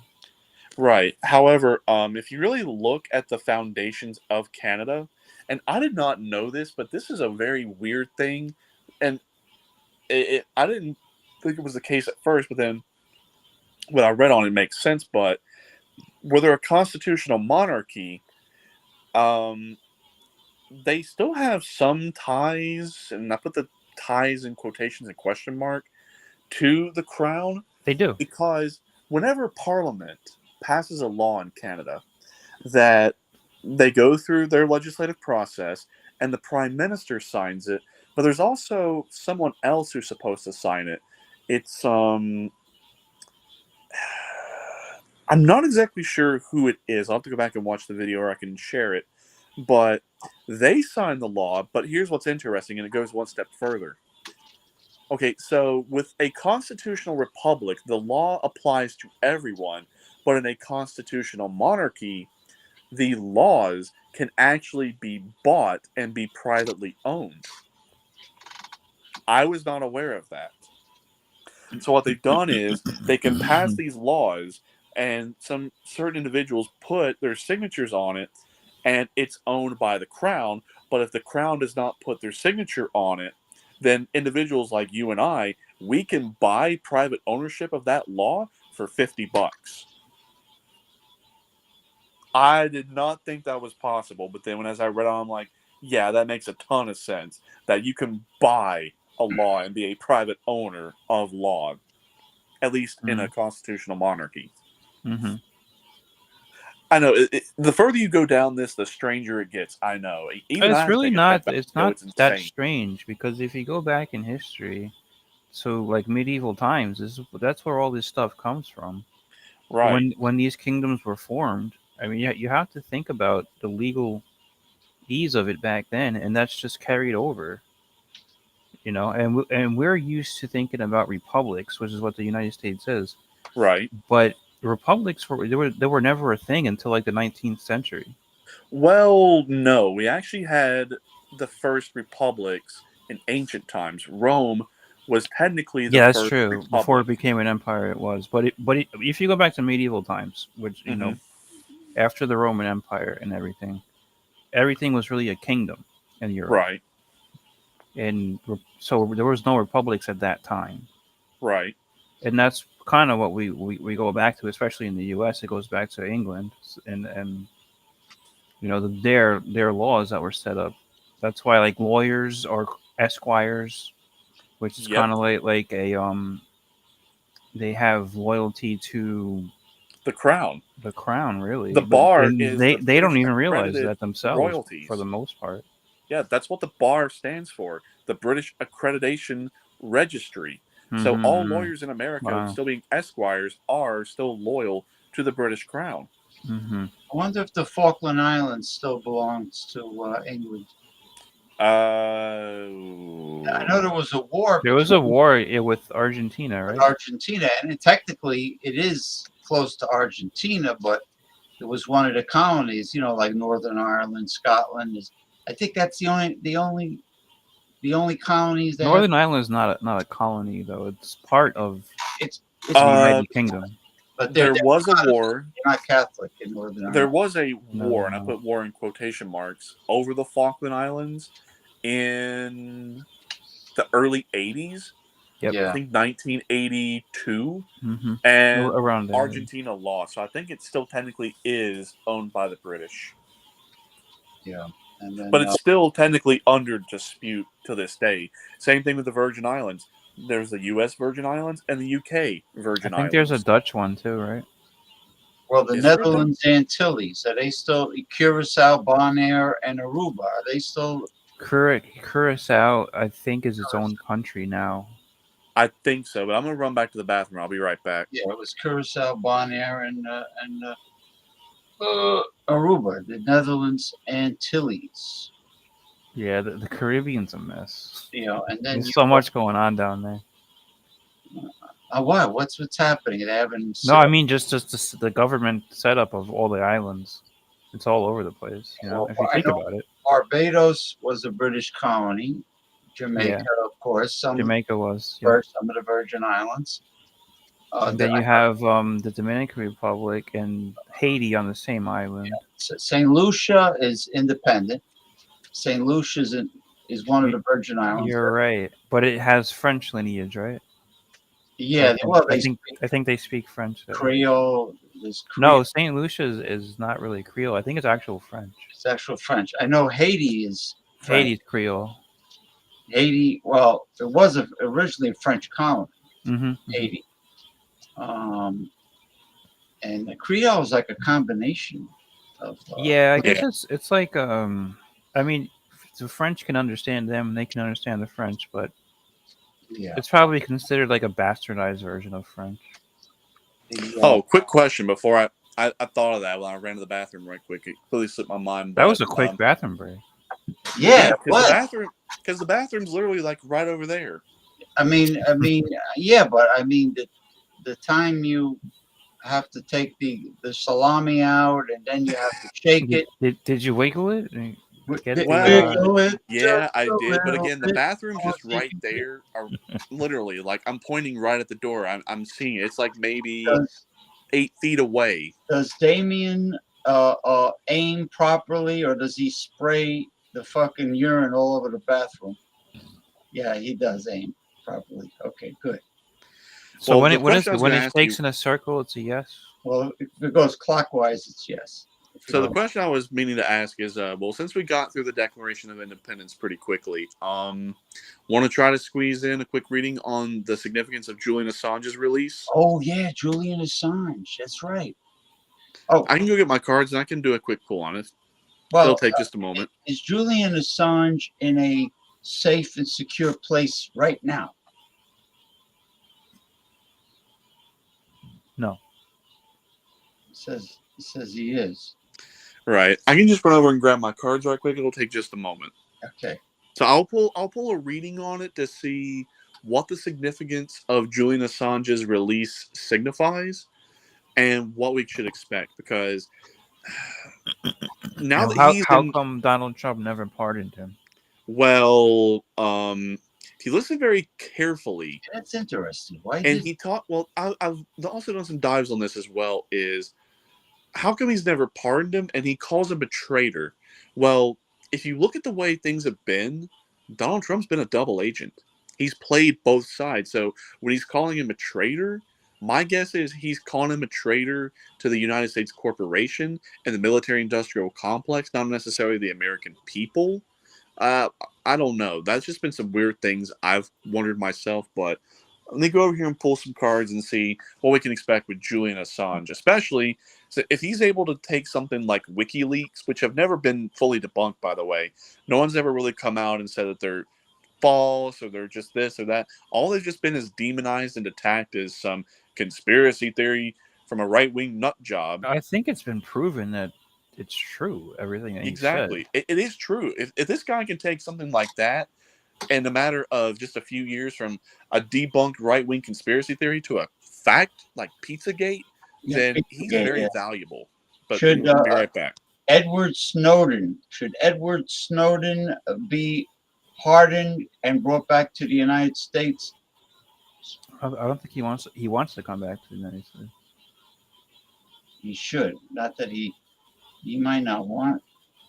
Might not want to. Are people like Edward Snowden and Julian Assange heroes for exposing the forces of evil and corruption? Yes. Yes. Okay. I could have told you that. Is the problem is Brian Cashman a bald-headed moron for doing what he does? Yes. Yeah, signing veterans to long-term contracts like Mr. Boo Boo. I call him because he's always getting injured. Giancarlo Stanton is as a contract to 2028, for God's sakes. I mean, is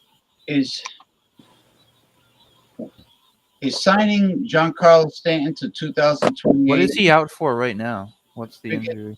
A hamstring strain. It's always a hamstring. It's always his hamstrings, and so his new lighter physique didn't help because he's always. Yeah. Is Giancarlo Stanton of the Yankees very injury prone for real, or is he like trying to play hooky every year? No. Is he trying to play hooky every year? Exaggerating his injury? No. Okay, no. So in other words, he's like a boxer with a glass jaw. He's just extremely injury prone. How old is he? Yes, he's extremely injury prone. Julian. Because he's old and he really needs to go to the glue factory like some of the other Yankees. I mean, he's probably not that old. But yeah, but in baseball terms, for sports, for sports, over 30 really is. Well, look, Aaron Judge is at the peak of his career. He's like 32. So I don't think Do you think he's at the peak of his career right now? Is this the best season he's having?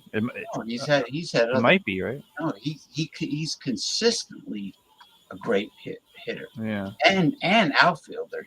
He might not be at the peak of his career though. He is so consistent that like every year he's a good player, man. Incredible. Yeah. He's incredible. Soto wasn't always a good, consistent player. No. He is now. But he owes a lot to his hitting coach at the Washington Nationals. Yeah. And he's with the Yankees now. And he's with the Yankees now. Yeah, so that helps. When he wasn't that great when he was on the Padres. Right? He wasn't as good as when he was on the Nationals or as he is now. He didn't want to leave the Nationals. No, but the money was there. So. He was happy with the Nationals, but his agent, blood-sucking motherfucker. What's his name? Yeah, what is it? Boris, yeah, and he's the same agent that Alonso has with the Mets. Blood-sucking son of a bitch. Yeah, he lives in Beverly Hills, California, and he always chases the big money. But Soto, he has final say. It's not like he has to listen to his agent. I mean, his agent doesn't give ultimatums. I don't think so, right? All right. I have got the cards pulled, and they have a lot to show and a lot to say about Julian Assange's release. And all I gotta say is we got a lot to expect coming forward. That he is going to be very proactive. He's not going away anytime soon, so expect to see him and hear that name a lot more. So let me go ahead and just flip the camera right quick. I don't understand, Ronnie. I don't understand why Aaron Judge, they don't make him a first baseman, because he's got such a long reach. He's so tall. He can, but he's really good in center field too. Oh, for God's sake, it's doing it again. Oh, I can't flip the camera, so be right back. Gotta do the same thing. Yeah, be right back. Yeah, so because there have been first basemen in the history of baseball. They all have one thing in common: they're all big people. If they move him to first base, who's going to play center field? Well, then they complain that his legs are going to get too much wear and tear in center field running around. Now, on the other hand, this kid who's about the same height as Aaron Judge, this Spencer Jones, I hear he's really fast in the outfield. I mean, he's so fast, he doesn't even have to dive for the ball. He just, Hey, James, I'm only going to be around for a couple of minutes more.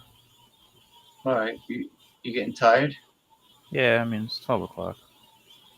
Oh, you just don't want to see the tarot cards. No, it's not just that. But yeah, I'm not that into it anyway. All right. Yeah, so the Yankees, I don't know, man. Sports writers are all saying, they're going to be in the World Series, but not if they. They're still a good team. Not if they went off on such a good start, so yeah. They're still like 20 games over 500. Okay, here we go. All right. So you're going to leave. I'll talk to you. Have a good night. I'm going to put him on full screen. All right. So yeah, we can do this as the final thing. We can go ahead and wrap this up, because I bet you're probably getting hungry and want to go ahead and eat. So I'll get through this as quickly as I can. Yeah, I've done my now perfected spread that I've now kind of pieced together and have able to go ahead and get a lot of things. So let's just go ahead and get cracking, because we got a lot to go over with this. Oh yeah, cracking. I like that. Cracking. All right. So here in the past, we have the Six of Swords. So definitely we're coming out of some troubled waters on a variety of different fronts. So this also indicates to me that I don't really think that he was ever really in prison, that he was in some sort of protective custody, helping out a lot of militaries and intelligentsias around not just the United States, but also globally, that he has a lot of dirt on a lot of people, and that now it's time to go ahead and bring him forward and let him do his thing so we can go ahead and get this process in a hyper accelerated state, because now it's time. It's time for the truths. It's time for the disclosures.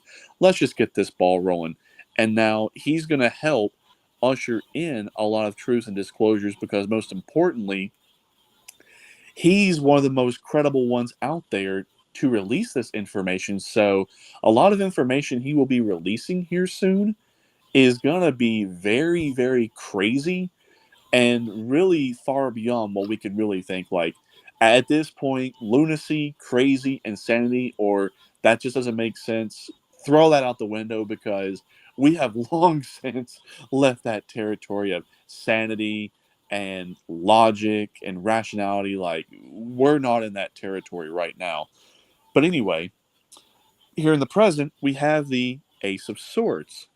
So with the Ace of Swords, yeah, definitely this is new actions are about to be unfolding with Julian Assange. So I don't think he's going to be alone. I think he's also going to be working with other individuals, like particularly Edward Snowden and other individuals like himself and Edward Snowden. So yeah, expect a lot of action, a lot of momentum with this guy. That, like I said, get used to seeing him and hearing that name, because he is going to be around for quite a while, and he's going to be very pivotal and very influential with a lot of things going forward as well.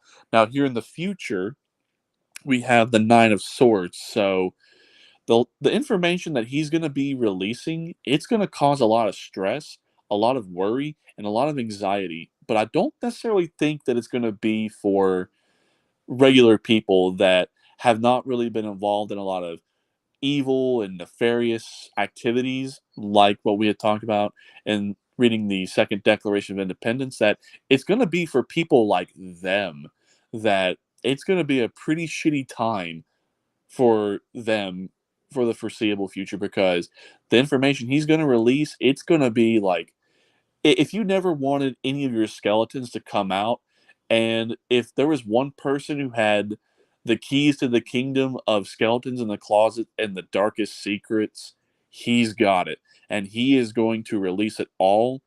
And don't be surprised if all of a sudden, when we see these individuals, and I put "see" in quotation marks, even though it's all a scripted movie, that it's just to wake people up and show people the truth, that these actors and body doubles of certain individuals going down the streets, don't be surprised if they're heckled, if they don't get any peace and quiet, if they're confronted by angry mobs, very pissed off over all the things that they were involved with.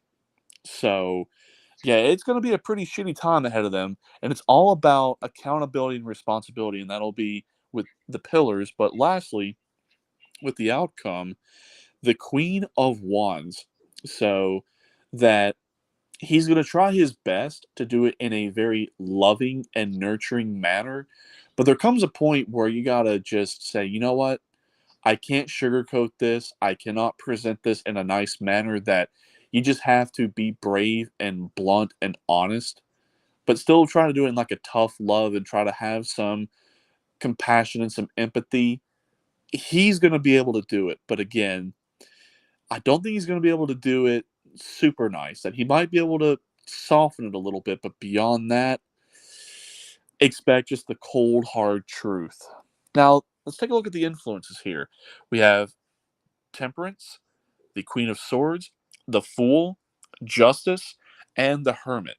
So anytime Temperance comes up, it's all about balance. It's all about restoring balance to different things. So all the evidence he is presenting, it's not going to be just to demonize this group of people or that group of people, that it's going to be dirt on everyone. That even people you thought were the most squeakiest of clean, oh no, you're going to find out that people that were put on pedestals on all sides are going to really be shown to be who they really are, but still in a very balanced manner. That's also going to be complemented here with the Queen of Swords, because just like with the Queen of Wands, that, yeah, it's all about truth and integrity, that it's time to just let everyone know the truth and the integrity of everything, so that way we can go forward. Because that's one process that tends to be overlooked, is that part of a transitionary period is, this is not so much for closure, but to fully understand where we've come from, so that way we fully understand where we're going. So this is all going to be about just showing everyone just how evil and cruel and wicked this system was, and the people who ran it. So that way we can understand what we do not want in the future. So that way we can also not just say not all we don't want, but also how we don't ever go through this again. So that way, if this ever tries to prop back up again, we can crush it before it ever has a chance to rear its ugly head ever again.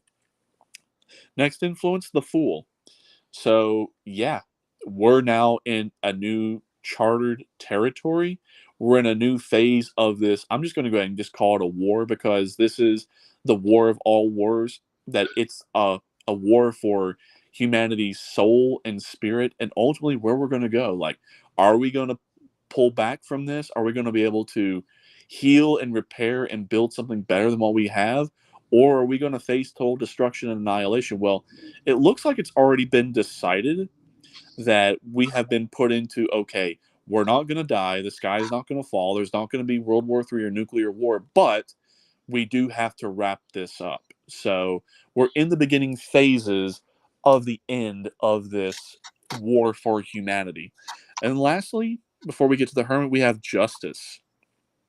So yes, don't be surprised if a lot of evidence that he presents with truths and disclosures not only bring about justice, but there could also be involvement legal action-wise. So civilian action, military tribunals, to where they're tried and convicted and executed publicly. Yeah, that stands a very good chance of that being the case with Justice, because if he shows what he wants to show, oh, we're not going to feel any sort of sympathy. In fact, we will jump for joy seeing how justice is served. And then lastly, the last influence, we have the Hermit. So we are going to have to take a step back for a brief period as to what he will show, because for people that have been awake and aware and know about this stuff, will be like, I'm not surprised. I knew it all along. And one word, vindicated. That this is going to be more for the normies, that people are that are still asleep or just waking up, or maybe aware to a certain extent about this or that, or maybe some people that are on the fence, that line in the sand is going to be drawn, and where people stand are going to be shown. But we also have to really show, okay, it's one thing to know the truth, but what are we going to do with it? And that's what we're going to contemplate. So I do definitely see with justice that justice will be served, but I don't think it's going to be served right away. That potentially we could see trials and tribunals drag out for a little bit, just so that way everything is shown to the public. So that way it's not hastily done. That way it's done and done right the first time, which is what you want for something like that. Now, the connections between the past, present, future, and outcome, we have the Page of Swords between the past and the present. So yeah, this has definitely been something that's been in the works for quite some time, but it's all been about timing. That if this was potentially done earlier, that the chances of success would have not been so great, but had it been released later, the chances of success would have not been great. So this was definitely timing was involved, and that this was the right time to do it, to go ahead and present forth these actions. Now, between the present and the future, we have the Four of Wands. So it's all about stepping into a gateway.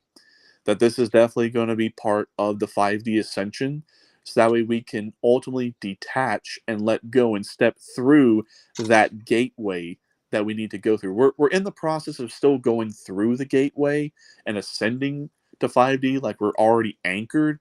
It's just this is going to help not just anchor us, but get us there. So definitely very beneficial, very useful, very helpful. And then between the future and the outcome, we have the moon. So anytime the moon shows up, it's all about illumination of what's been hidden. So he's going to shine that light very, very, very bright. But it's going to be more of not being so much in an overt manner, that it's still going to be somewhat covert and in the shadows.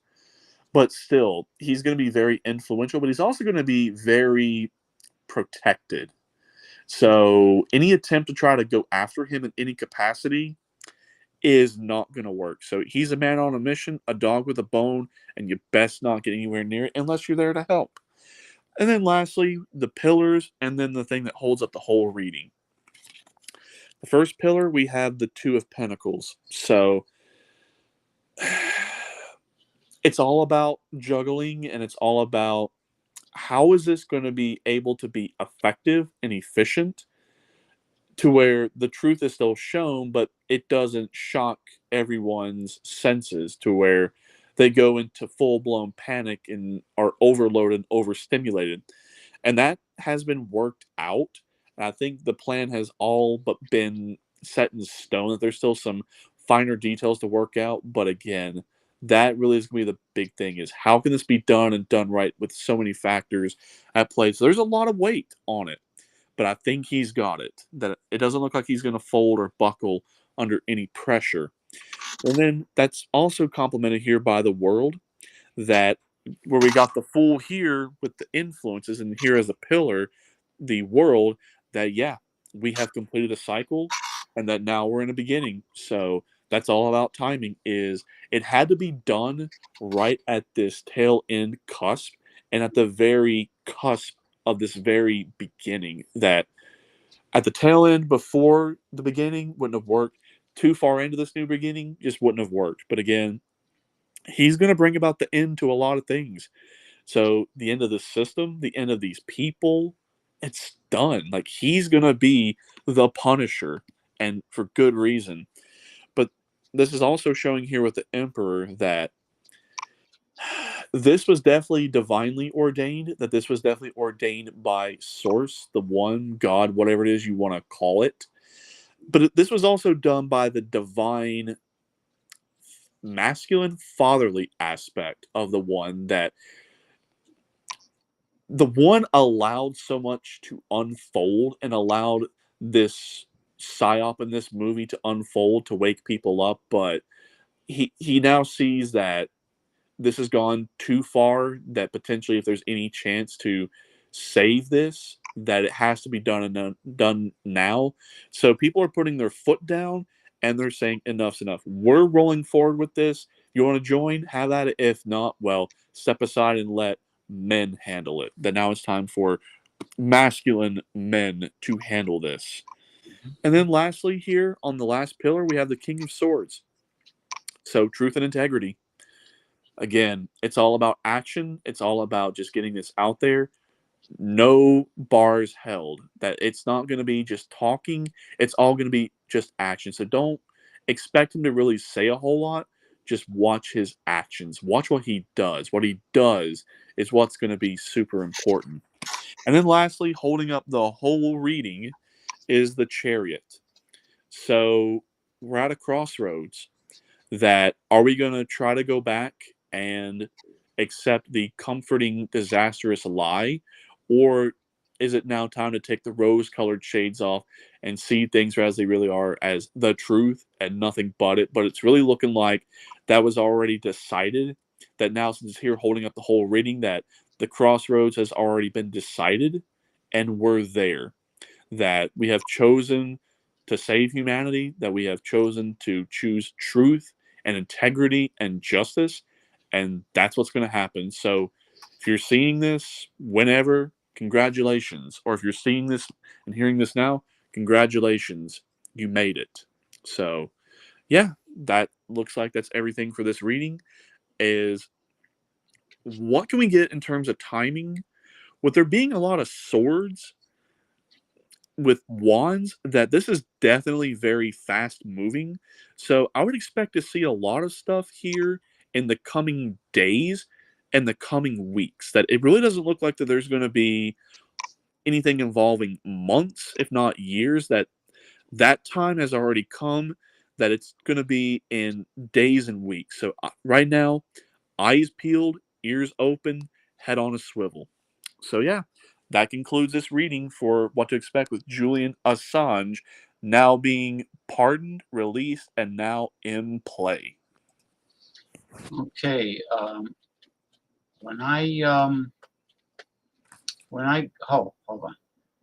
When I go off the air, I want hang on for like 30 seconds to a minute longer. I want to show you something. Okay. Yeah, I can definitely do that. Yeah. Thank you, everyone. And Yep, it was a blast. I'm glad I was able to get this out there. I mean, this was a blast of a show, because between the reading of the second Declaration of Independence and you squeezing in the card reading, forget about it. It was a blast. There's no doubt about it. The show was a powerful show, and I learned that all these aliases are all part of the same troll, and I think I know who it is. Ruska the jabroni. Okay. All right. Let me go off the air, and I want to show you something. All right. Thank you, everybody.